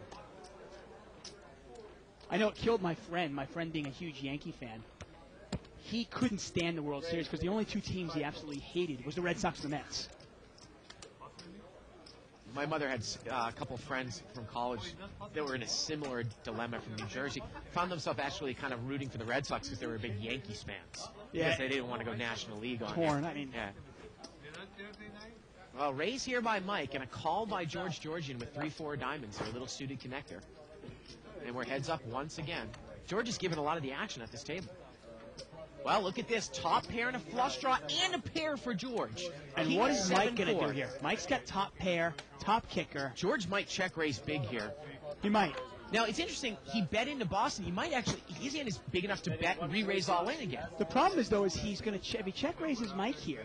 He already did this once against Mike. Mike might try to stand his ground here. He might think George is trying to push him around, and he might stand his ground. I'll tell you, that's a hand where George might have been able to play it just like he did with Boston. Bet in, Mike raises, and then he can push. Now, we always talk about the value, obviously. The 4 is actually more valuable than, say, let's say you're the king, because now a 4 is good, a 3 is good, and the diamond is good. You know, he's going to check call here. I don't have a huge problem with this. Let's see what happens here on the turn. George is a favorite here, and the best card possible would probably be a 3. Well, the turn's a queen.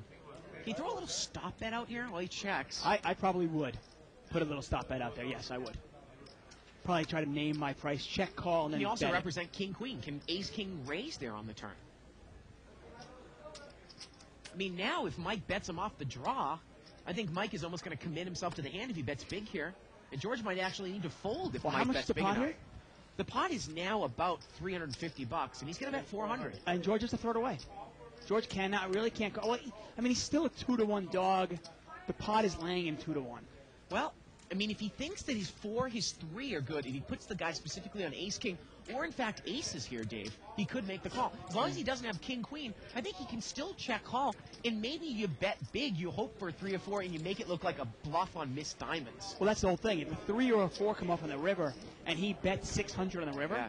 well, then suddenly you start thinking about it going, wait a second, I'm betting 400 to win, not 800. I'm betting 400 to win, say, 1,400. He's still getting 2-to-1.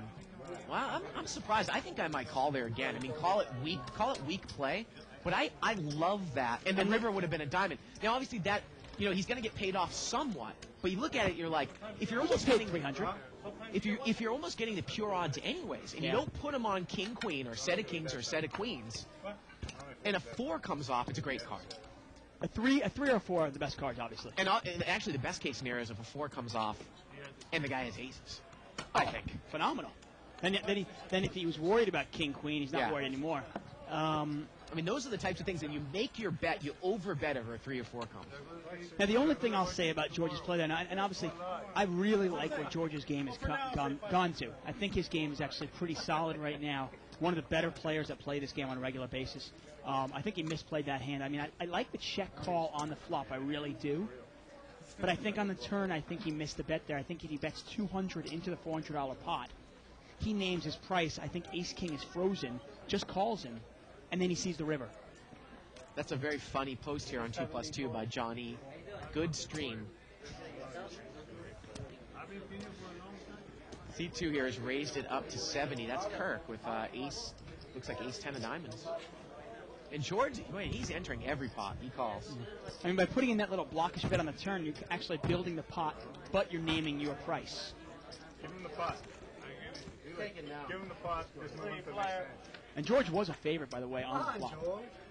Give him the pot. Let's move on. Well, look at this 9-8-6 here, and George has got bottom 2, and he's going to lead right out.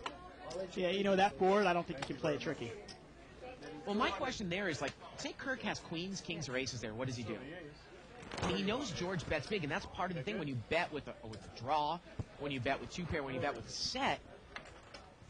Can you raise with aces? And I got to say, you know, if Kirk raises there, I think George comes over the top all in, wouldn't you? Well, that's the whole point. Oftentimes, if you have aces there, if you're the type of player that is going to bet your flush draw or bet your 7 there, which is the open and straight draw, and somebody has aces, they don't want to let you name your price. So they'll raise you. Well, if you also bet your 2-pair there, well, hey, you've got him over the barrel.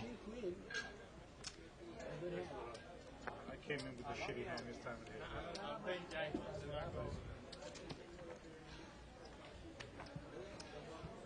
New dealer in the box here. Black. Black.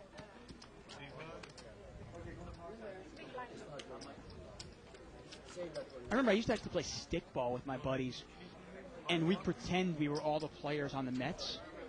And depending on what player was up, we'd play the whole lineup. I would actually bat righty or lefty.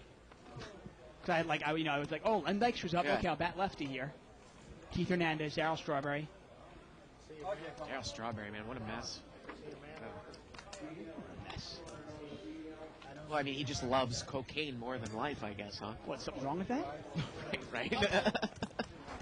Who cares, man? He was a good baseball player. Reaction.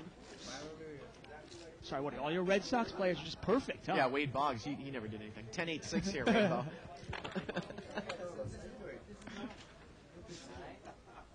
Roger Clemens and his ego. George is going to bet. He's going to bet 60. Now, if he hits a 9 here, he's got a straight draw to the 9, but if he hits the 9, it's the nuts. Well, not the nuts, but yeah. Oh, you're right. It is not the nuts, Queen Jack. But he beats anybody with just a set, right? You would have a higher straight. Wow. That's some serious respect. Interesting email from Jake M. He says, got a question concerning something I read in Eric Lindgren's book. He says, if you were to win a WPT event, you should put 40% away in a CD bank account so you have it ready for taxes come next year. What do you guys think about this situation? Also, he mentions how you can enter every $10,000 event for the year after winning, and if you don't cash, you can mark that down as gambling losses and get a tax rebate. Is this true? Thanks a lot, guys. You know, I'm not an expert in this field, but I know that if you file as a professional, I know that you can get it so that your losses can carry over from year to year. But if you file just under miscellaneous income as gambling winnings and are not filing as a professional and not paying 15% self-employment tax, you can't do that. Right. Consult your attorney. And look at this. Carlos is in the game. New player, and he's going to raise it up to 50. Boy, we haven't seen him around for a while. And George is called here with 6-5 of diamonds. But that was pretty good advice, I guess, in the sense that you got to be prepared. If you win a big event, you got to be prepared to pay the piper, pay taxes on it. Queen 7 queen here, and look at this. Carlos has got trip queens. Bet 150. And BB's going to come out and bet here with king high. It's all in. And Carlos is going to move in over the top immediately. Where you left off, huh? And BB is just bluffing here.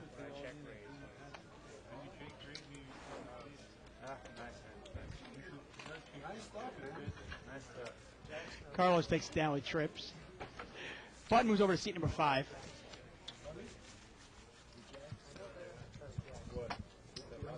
Look at this. Ali's going to come in here in seat 5 and win the button. Oh, well, there's some action. Yeah. Action Ali, huh? Look at this. We got Kirk, Dennis, Ali, and Dr. BB in the same game. Look at this. We got an anonymous email here. It says, new Live at the Bike tagline. Did you watch Live at the Bike last night? A poker game actually broke out during the baseball discussion. Well, that's what's great about Live at the Bike. You never know what you're going to get. One night we talk about enemas. One night we talk about financial discussion. One night it's baseball. One night it's football. But it's always poker. Right. Mixed in and mixed out. Boston's going to raise it up here with king, queen off suit. I like to think it's a show for everybody.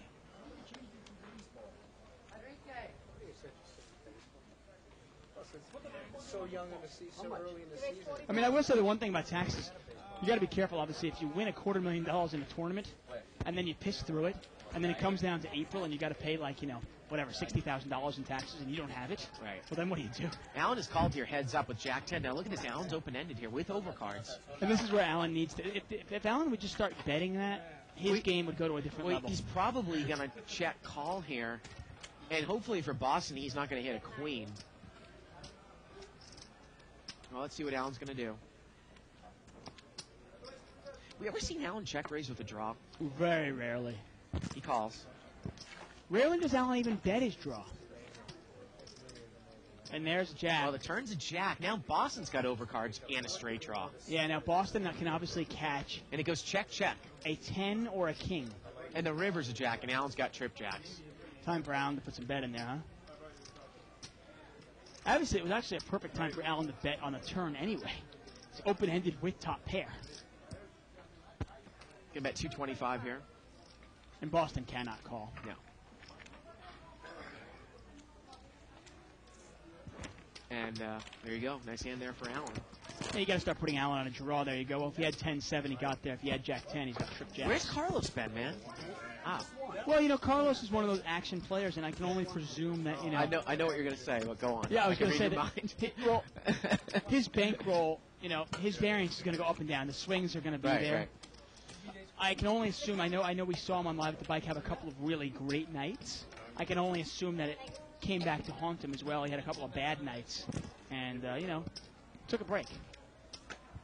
I mean, we actually saw Hollywood Russ. I remember Hollywood Russ a year ago who came every night for like 3 months straight. Did he really? And then we didn't see him for 3 months. Yeah.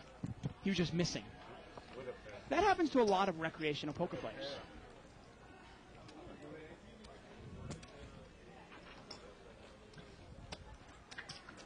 I mean, would it absolutely shock you if at some point in the next 3 or 4 months Barry Woods took a month off, 2 months off? 5-way action here, 6-way action. Jack 7-7. Deuce 7 here for Allen in the big blind. And Allen checked it. This is exactly why if I was at this table and I had something like 9-7, I would build a pot with Allen. Now Allen makes a full house. Is he going to check it again because he's filled up now? Look at Dennis. Dennis did not bet King Jack in late position. And now Allen is going to bet. Well, why not? He's bet 75. And is Dennis going to get Is involved? Dennis just going to fold? He calls. See, and by not putting any money in the flop, Dennis has no idea where he's at. Well, I think he's going to probably fold easily to a river bet. Unless, of course, a jack comes. The river's a 4. Really? I mean, Dennis can't put this guy. He can't put Allen maybe on Jack 10. Yeah, but look at this. Is Allen ever going to bet out now? If someone called with a flush draw, he's going to bet out to a flush here on the river. 150. He bets 150. I guess so. I mean, it's backdoor flush. Well, Yeah, there we go. Got paid Dennis off. is going to call him. We haven't seen Dennis play a hand all night, and I think Dennis misplayed this on the flop. I think if Dennis bets the flop right away, and he gets called by Allen, he then knows he's beat. He knows he's because Allen's going to smooth call with the 7. And Dennis probably only loses, say, $50 because he puts $50 on the flop, and that's the end of it. Allen would probably check the turn, looking to check raise. Dennis would check behind him. Allen would bet 150 in the river, and Dennis would safely throw his hand away. By checking that flop, you have no idea where you're at. Got an open seat here in seat 1. Got a new player coming in the game soon. Got about 20 minutes or so left in the show. Tomorrow night, Cinco de Mayo night. And this guy. This is a guy, I don't know his name. I got to tell you, he used to be one of the livest ones in the game. He's actually really improved his game. Has he? Okay. Yeah. Well, that happens to a lot of these players. Oftentimes you see a player that used to be live, and you just assume he is, and you realize that after 6 or 7 months, he's improved his game. Ali is raised here with ace-king. Allen is going to call with the that's Allen hand. And that's probably going to bring George in here with a suited 7-5 of spades. What did you say? I said we should just muck right now, give it a putt. So here we go. It's a $150 pot going 3 ways. Now, Ali is usually not real aggressive unless he hits on the flop, and he's hit.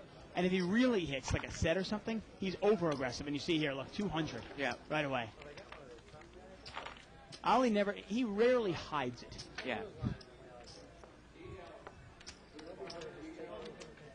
Pretty tight. Funny thing about him, though, is he also has a tendency to tilt. He'll play well for like 95. We really are so familiar with all these players. I almost play with this whole lineup on a daily basis in the afternoon.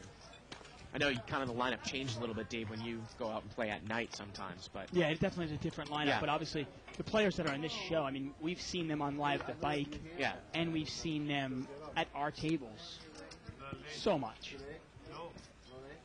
can muck your hand right now. We'll give you your money back.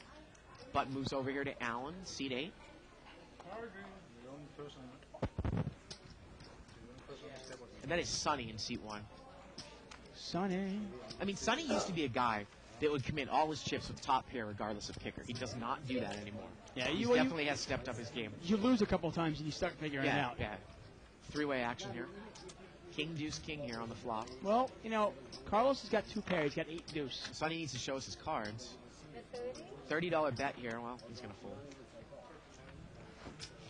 You don't mind the bet by Carlos. Throws a little money in there, see where he's at.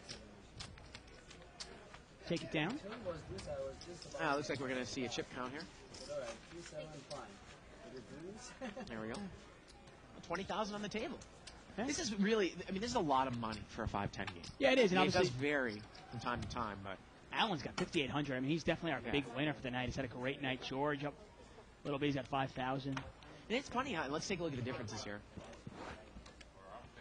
And sure enough, Allen, look at that, up $4,200. It's a pretty big tonight. score for this game. It's a great score for this game. Yeah. It's good to see it, too, because Allen's been running real bad lately. And the way Allen plays, obviously, there are going to be swings in his game. This game almost reminds me, I got to tell you, this game usually plays the biggest on a Friday night. People have been drinking, and the game gets ridiculously big on a Friday night. It does. Usually. I mean, Especially when if there's no 10-20 game, Yeah. this game is off yeah, the hook. Yeah. $35 raise, or sometimes the 10-20 breaks, and those guys come over, and Yeah. yeah, You get like players like Jason Katsutani, you get Mike, yeah. all those players, they just flock into this game and they bring $7,000 each. Mike is raised here with King Jack. He gets called in 3 spots. Well, Carlos is at top pair. On the Now, button. Carlos is a player that will commit an awful lot of chips with just top pair. Well, it gets checked to him. I assume he's going to bet here. Yeah. In this case, obviously, he's fine. It's just top pair. He bets 200.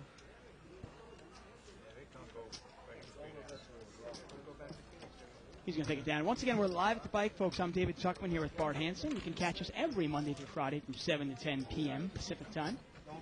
Don't miss tomorrow night. Tomorrow night's actually going to be a lot of fun. It's a Cinco de Mayo night, plus it's double fist night, plus it's 10-20 no limit hold'em.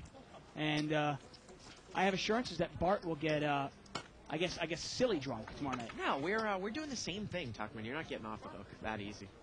I mean, I you only had like 7 drinks over 3 hours I had last time. 8 shots of Jameson Oh, in please. 2.5 hours. That was a variance. Remember that guy sent you that little graph of the odds of that happening were like less than 2%? Yeah. It was crazy. You got 2 and I got 8? I mean, you actually drank an extra one just out of pity. It was so sad. I already told you I couldn't leave the casino that night on St. Patrick's Day until like 3 or 4 in the morning. I can't do that. Drive and then drive to Vegas at 5:30. Look at this. Phoenix is up on LA here by 5 points. Oh God, really? About 5.5 minutes left in the third. Lives around here. Those pesky Suns. Queen 8-3, a couple spades. That damn Steve Nash. I mean, you look at this guy. He's like what, 6 feet tall, 170 pounds, Dumb-looking white guy. and Canadian. How Yeah. can he play basketball? Canadian to boot. I mean, Checked around. The turn's a 3. That's 16. Or should I say Canadian to bout. there you go. George is going to bet here. Doesn't feel anyone has any strength. And he's going to take it down there. It's one aspect of our show that I'd really like to start integrating, trying to push Isaac for it. I really would like, when you listen to like talk radio, sometimes they get that music in the background, or they'll start piping in some stuff. Right now would be a perfect time for Blame Canada. I love that song. Hey, we love all our Canadian viewers. Again, you can Skype us. You can go to Skype.com. Keep Skyping us. We got your message, Boston. We probably won't hear this because he's on the show, but he'll watch the show, I'm sure, on a Yeah, replay definitely. or on archives. And David, we need to ask questions that we can. You need to ask questions that we can answer on the air. Find us. Skype at live at the bike is the address. Congratulations to Rosa, a longtime customer of the bike, who's turning 100 this month. Make it 45. Wow. Her doctor attributes her longevity and quick wit at this age to her decades of playing poker. There you go. Is that real? Her doctor really attributes her longevity and quick wit at this age?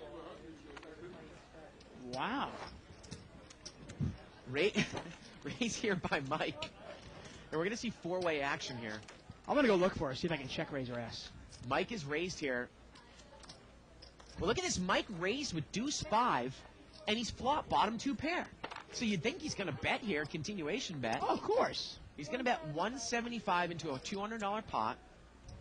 Allen's got nothing. No one really else has anything to call here. I mean, Boston's got a pair of 4s. He's got a straight draw to the 3. He's got backdoor Yeah, but diamonds. it's garbage straight. I mean, you really want to commit any chips to the straight draw there? Well, I mean, maybe he figures, though, that, if he hits the 3, there's no way the guy has a 6 in his hand. And we're heads up. I guess, okay, but are there any implied odds there, though? Catch an ace, a 4, or 3. Look at this. The turn's an ace. Okay, are there any implied odds here, though? That's the question. I mean, the only card you really would make money on is a 4, but even that card would kill Mike's hand. I got to tell you, with ace, Oh, look at this. Wow. Red moves in, and I think Boston's going to call. He's moving into the possibility of someone calling with a 3 on that flop. It's a rainbow flop. Well, you know what? It's really difficult. Dave, I'm going to say this. It's really difficult for Mike. Obviously, it's easier for us. For Mike to put Boston on a 3 here. Well, not a 3, but it is hard for him to put him on an ace. And look at this. He calls. How is it not? I don't know. How is it not? How is it difficult to put Boston on a 3 Well, there? it's a raised pot. And the river is an ace. And Boston fills Boston up and wins fills it. up. And how much is that pot? Are you kidding me? Boston only had about $1,000.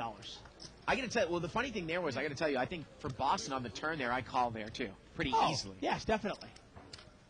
You put the guy. You actually might put the guy on, say, maybe he raised with ace king.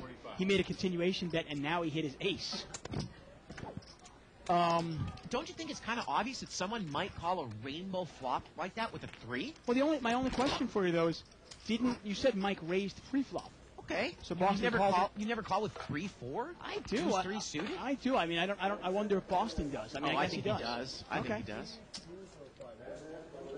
Well, either way, Boston I mean, doubles that up is there. the ultimate scare card for Deuce 5 and Ace coming on the turn when you get called in that type of flop.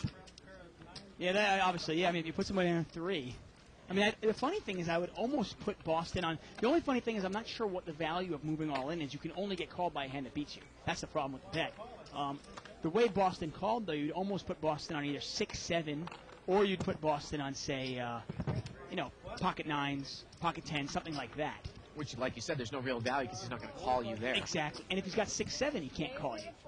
I mean, moving all in, you're only going to get called by somebody who has a straight or at least 2 pair. Well, Sonny's going to raise here to 40 with pocket 9s. George is going to call with a little queen jack suited here on the button. You know, it's funny too. I was just saying. I was like, well, why is he calling this? There's really no implied odds. You can't get paid off, and boom. Dr. Beebe's in there with little suited spades, and Allen's in there with the queen deuce suited. King 10-10 here. It's missed everybody. Sonny is good here with 9s. Yeah, George is open-ended though. And talk about reverse implied odds. If a 9 hits and George makes his straight, Sonny will have a full house. Well, George is going to bet here. He thinks there might be enough dead money. You might check there just in case somebody might be sandbagging a 10 and take a card. Yeah, is Sonny going to call this though now? Really puts Sonny in a tough spot by not betting. Do you ever check that in position there? Queen 9s? Jack? No, queen jack there on the flop with like 5 people in there. A lot of people that are, are known to sandbag a 10. Or do you think you might bet and they play it so sandbaggish that they'll just call you can take a free card on the turn? Well, that's the point. I mean, I Yeah. might bet it. I also want to find out if somebody does have a 10, because if somebody has 10-9, I'm drawing almost dead. I don't want to lose a lot of money. I take the free card, right? The 9 comes off, and then I end up, he bets, I raise him, he moves all in, and then I'm really put in a tough spot. I mean, I guess you can make an argument Play either it way. sandbaggishly or douchebaggishly, whatever you want to call it. Douchebaggishly, I like the best. He's Jesus, lived I it. tell you, man. He's lived Live it at the with bike, ace queen. live, unedited, raw, politically incorrect, and ruthless. Jesus, you can't open your mouth here without getting something stuck in there. 4-way action here. 7 deuce deuce, and Dr. Beebe's got trip deuces, and he checks. There's a surprise. What a shocker. Here's the king. All right, Oh, Jack. turns a jack. Okay, everybody's now, drawing now he's dead. going to throw some money in here. He gets 30, nobody you know, calls. I think you can almost specifically put Beebe here on a deuce or one of these times when he throws out a bluff, because I don't think he'd bet a 7 or a jack here. I don't think he'd bet a jack here either. No, You know what I mean? Probably not. Yeah. It's either a bluff or it's a deuce. you know, one night, I'm going to play like Dr. Beebe. I'm going to play it that tight and see if I get paid. I probably will get paid off, though. My image being vastly different than Dr. Beebe's. I mean, I'm not going to make the big laydowns like, if I have 2 pair, I think I might actually call somebody. Got an email here from Fleet Easley. Maybe we can put this on the website. He says, how the heck did that 6-3 of hearts get that's Allen name? Did he bust you with it, Bart? Well, not exactly. He actually busted a player that we saw play like for a week straight, and then we've never seen again, that guy Eugene. Yeah, and Eugene, the way the hand went, just to give you a quick little update on it, just make sure there's no big hands out there. No, there's not. The pot was so big, and then on the river, Allen only had like $600 left. Or like the a pot was $5,000 pot. $5,000. Yeah. And Eugene had missed his draw. Right. And Eugene went all in on the river, but Alan only had like $500 left, so Alan was And like, Alan was on a flush draw, but he had a pair on the turn, like bottom pair on the turn. and it was a pair of threes with a Right. 6-3. And he goes, you know what? I probably can't win, but I'm getting like 14-1 on my money. I'll throw in my last 500. And sure enough, the pair of threes were good. And he turned it over and said, that's Alan. Now, Carlos raised here pre-flop, and he's going to bet out, wow, onto this board with Queen Jack. Look at Sonny. He's got a nice hand here. Eights, over pair, open-ended straight draw. How about 6-3 of hearts now? Yeah, that'd be nice. That's Alan Head would do real well here. I'm a little surprised here. I mean, you raise with something like Queen Jack, you get that flop. You fire in there up front into 4 players. I mean, that is a tough one. Yeah. Sonny is just going to call. It's just the board is so draw heavy. Yeah. I mean, Now, George here, he's got pretty much a gut shot to the 8 there for the nuts, but there's 2 flush out there. So Sonny calls, and he's way out in front here. Carlos needs a queen or a jack. Turns a 10. that's not going to do it. Is Carlos going to keep firing here? No, he checks. See, and I And think Sonny takes the card. okay. The river's a deuce. Now, if you're Sonny here, if you take the card before, I think you've got a value bet here, hoping that Carlos calls with a 7 or a 6. But he's not going to. Takes down. Now, the funniest thing is that then obviously after Alan won this $7,000 pot, after Eugene missed his draw and Alan won with a pair of threes, he turned over 6-3 of hearts. Or was it 6-3 of clubs? Hearts. And he goes, that's Alan. And obviously we have a pin now. We have a shirt now. I think Isaac is going to do a little zoom in here. Yeah. That works out. There it is. And there it is. That's Alan. Yeah, we get the That's Allen pin. It says 6-3 of hearts. You can't quite see it there.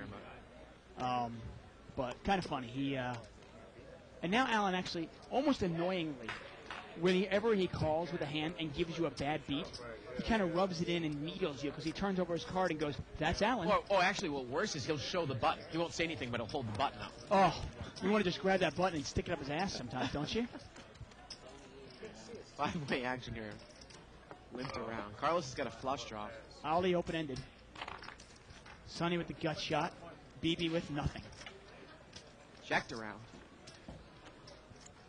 And great. well, now BB's picked up an open-ended too. Everybody's got a draw. Well, Carlos has got a pair with his diamond draw now. And it gets checked around once again. And the And- river is a 9, and Ali gets there. Yeah, well, everybody had a draw. Somebody had to get there, didn't they? And Ali has the nuts. It's not a 3 flush out there, and he's going to bet. And I don't think anybody He's can going to bet call. 25 here. I mean, all those draws, everybody had a draw. Either a diamond draw, a straight draw, flush draw. You know, I wanted to ask you, when you went to the Lakers last Friday, Yeah. what was the reaction when you guys came into the booth? I mean, like, when Corporation Mike saw Allen away from the casino, did he just kind of ignore him in the booth? No, he was. Mike was actually really cool. I mean, it was a lot of fun. Hav was there. Yeah, everybody knows Hav, Midnight. I mean, Like, were they still kind of like giving Allen just a little no, bit? not at all. No? Mike was all into the Laker game. Mike's like gung-ho Lakers. Yeah. He was really into it. Tied up now, 1 minute left in the third quarter. And obviously, by the time you hear that, it'll already be the fourth quarter. 5 minutes, though. You Oh, never maybe know. not. It'll probably Yeah. be a commercial. Yeah. Boston with Jacks. He limped in here in early position. Yeah, and George was there. Georgian. Bert, we all know Bert was there. Mo was there. A lot of fun. 5-way action here. Ace 4-8, couple diamonds. Well, BB has got a wheel draw and a diamond draw here, Dave. This is definitely not a dry diamond draw. Right. We talk about.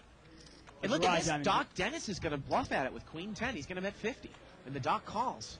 Yeah, we talk about a dry diamond draw, and this is one of those where you see there's obviously different things you can get. Well, I think this is an easy laydown for Boston with the ace out there. Now, the with best Doc card betting. you can get, obviously, is probably an offsuit deuce, right? Yeah. You really want a deuce of clubs here.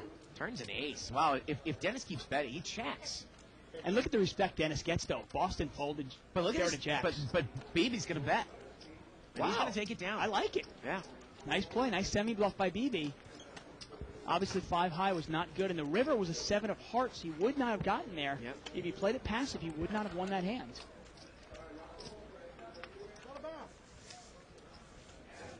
How old is Mike? 26? Is he my age? He just turned 28, actually. Oh, 28. His birthday was like last week. And I think he's like a born and bred like Southern Californian, right? Oh, yeah, his whole life he's been here. Just bought himself a Bentley. Yeah. I mean, like any Southern California 28-year-old, right? Right there. Even is good. I know Isaac was out car shopping the other day looking for Bentleys and cars like that. I think Isaac is more like of a hybrid type of guy. Hybrid, Yeah, some sort of hybrid car. 45. $45 raise here by Mike. How about that ugly, the Elements car? No. That box car? You never seen the Element? Oh, such a hideous car. Whenever someone says box car, I think of a car from like the mid '80s. It's like a box on. What do you drive? I have a Chrysler 300. Okay. Nice. Or 300M. The nice little. It's actually it's actually kind of big for me, but it's nice. Right. I'll get a new car probably in a year or so. King 5 deuce here with a couple diamonds. Carlos with top pair. And that's enough for Carlos to really go to war with. And he's going to come out with that. I think the car you have kind of fits your personality, the Wrangler. Jeep Wrangler. It's kind of like, well, look at this. So Mike is going to bet 75 here with Queen 8. Betting with absolutely nothing. And these are the kind of hands I don't really understand. When I'm betting, I guarantee you, if I am betting into the pot. Well, wait a minute. Excuse me. Carlos bet. I thought that it was Mike because the money's in front of him, but Mike is going to check raise Carlos with nothing. Wow. And Carlos is going to quickly call. Yeah, and Carlos is not the player you want to bluff. That's This not the pot play. is about 600 I mean, I just said it. Carlos he will go to war with a jack, just a jack, and Mike is drawing dead. Well, just basically a king with a weak kicker here. Oh, but that's a good hand for Carlos. He's not going anywhere. And Mike looks like he's kind of frozen here, Dave. Well, yeah, he just realized, well, maybe I'm steaming a little bit. I just tried to bluff a guy that I shouldn't be trying to bluff. The pot is $600. He checks. He just gives up. I think Carlos should probably bet here. I mean, it's easier obviously for us to say. And he is going to bet. I would probably bet this one more time, thinking that Mike check raised you with a diamond draw, right? And he missed. We always see people trying to check Carlos is raise. going to move in here. He's going to move in. Wow. I was actually going to say I might have bet like a nice pot kind of controlling bet, maybe like a $250, $300 bet, and then check down on the river.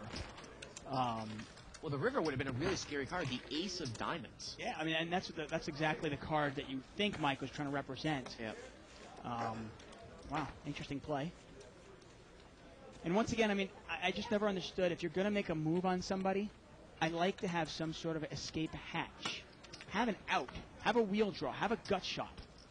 I mean, that kind of one, the board was queen, what was it, king, deuce, 5? Yeah, it was a total dry bluff, Dave. I really don't understand those.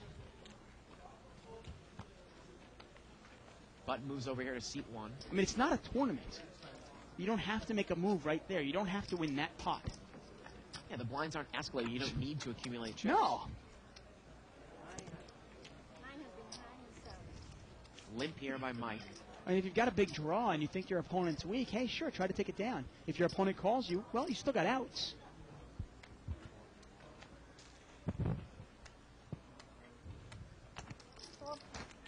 Four-way action here, limped around. Ace 9-4, and Boston's got top 2 here. Yeah. Boston's real good about coming out and betting. Doesn't do a lot of slow playing. Bet his big hands. Bet his semi-boss. I don't want to give Boston too much credit for that. I really want to give us the credit. Boston watches our show. Right. No, I wasn't trying to give it. But I'm saying he definitely follows our kind of. Yeah, I mean, I actually think I think he's pretty dumb. You know? He's really not a very smart guy. Before he started watching our show, he was actually losing in the $40 no-limit game. Was he really? Yeah. Yeah. He watched our show for a year, and now you can see him consistently beating the 5-10 game. Oh, you can do that by signing up for the archives. This is going to be the last hand of the night here. He really is the poster boy for Live at the Bike. He's almost like the potato of Live at the Bike as well. He's not a potato, though. Remember, he's a cauliflower. Cauliflower, that's Yeah, right. he's the cauliflower. Ace But queen definitely here. the poster boy. Ace queen for Carlos. I'm most proud of Boston, I must say. Raise, we get 50. Carlos is going to bring it in for 50. Doc is going to call here with 7s in seat 4. Allen's going to call with Queen 7 suited. Well, look at those cards are represented here. 7s, Queen 7, and Ace Queen. So it's Somebody's probably going not to be dominated here if we hit.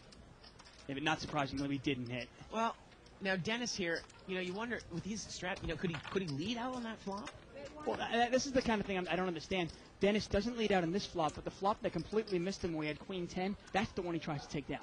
Now, this is the one you should try to take down, Dennis, right? Carlos bets here, and obviously he's going to bet. And let's see what Dennis is going to do. Looks like he's going to check raise. And see, I don't think your hand is strong enough to check raise here. Now you're committing more chips with a hand that can't take any The heat. funny thing about Carlos is that he might call, and he might bet the turn if you check to him. You never know. Well, that's the problem. Dennis's hand is not strong enough to want to put a lot of chips in there. If anything, I'd rather put in a nice little pot controlling bet in there, see where I'm at with my sevens. And Carlos is going to come back over the top. There you go. Oh, my goodness.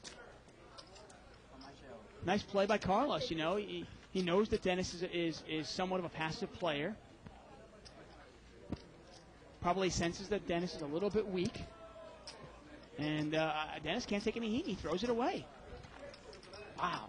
And the funny thing is if Dennis bets straight into Carlos might just call. Turn was a queen. That's really funny. There you go. Carlos gets there. That's going to do it for us here tonight. Again, you can join us tomorrow night for a little Cinco de Mayo action. Little Double Fist Friday. 10:20, unrestricted buy-in, no limit. So for everybody here in the booth, I'm Bart Hanson for Dave Tuckman. Good night, everybody, from Live at the Bike.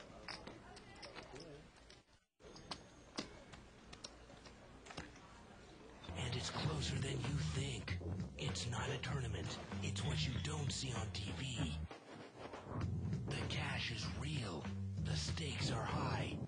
They bet big. They win big. They lose big. High stakes live action poker. Live at the bike. Watch it live on the web or play it if you dare at the Bicycle Casino right here in Los Angeles.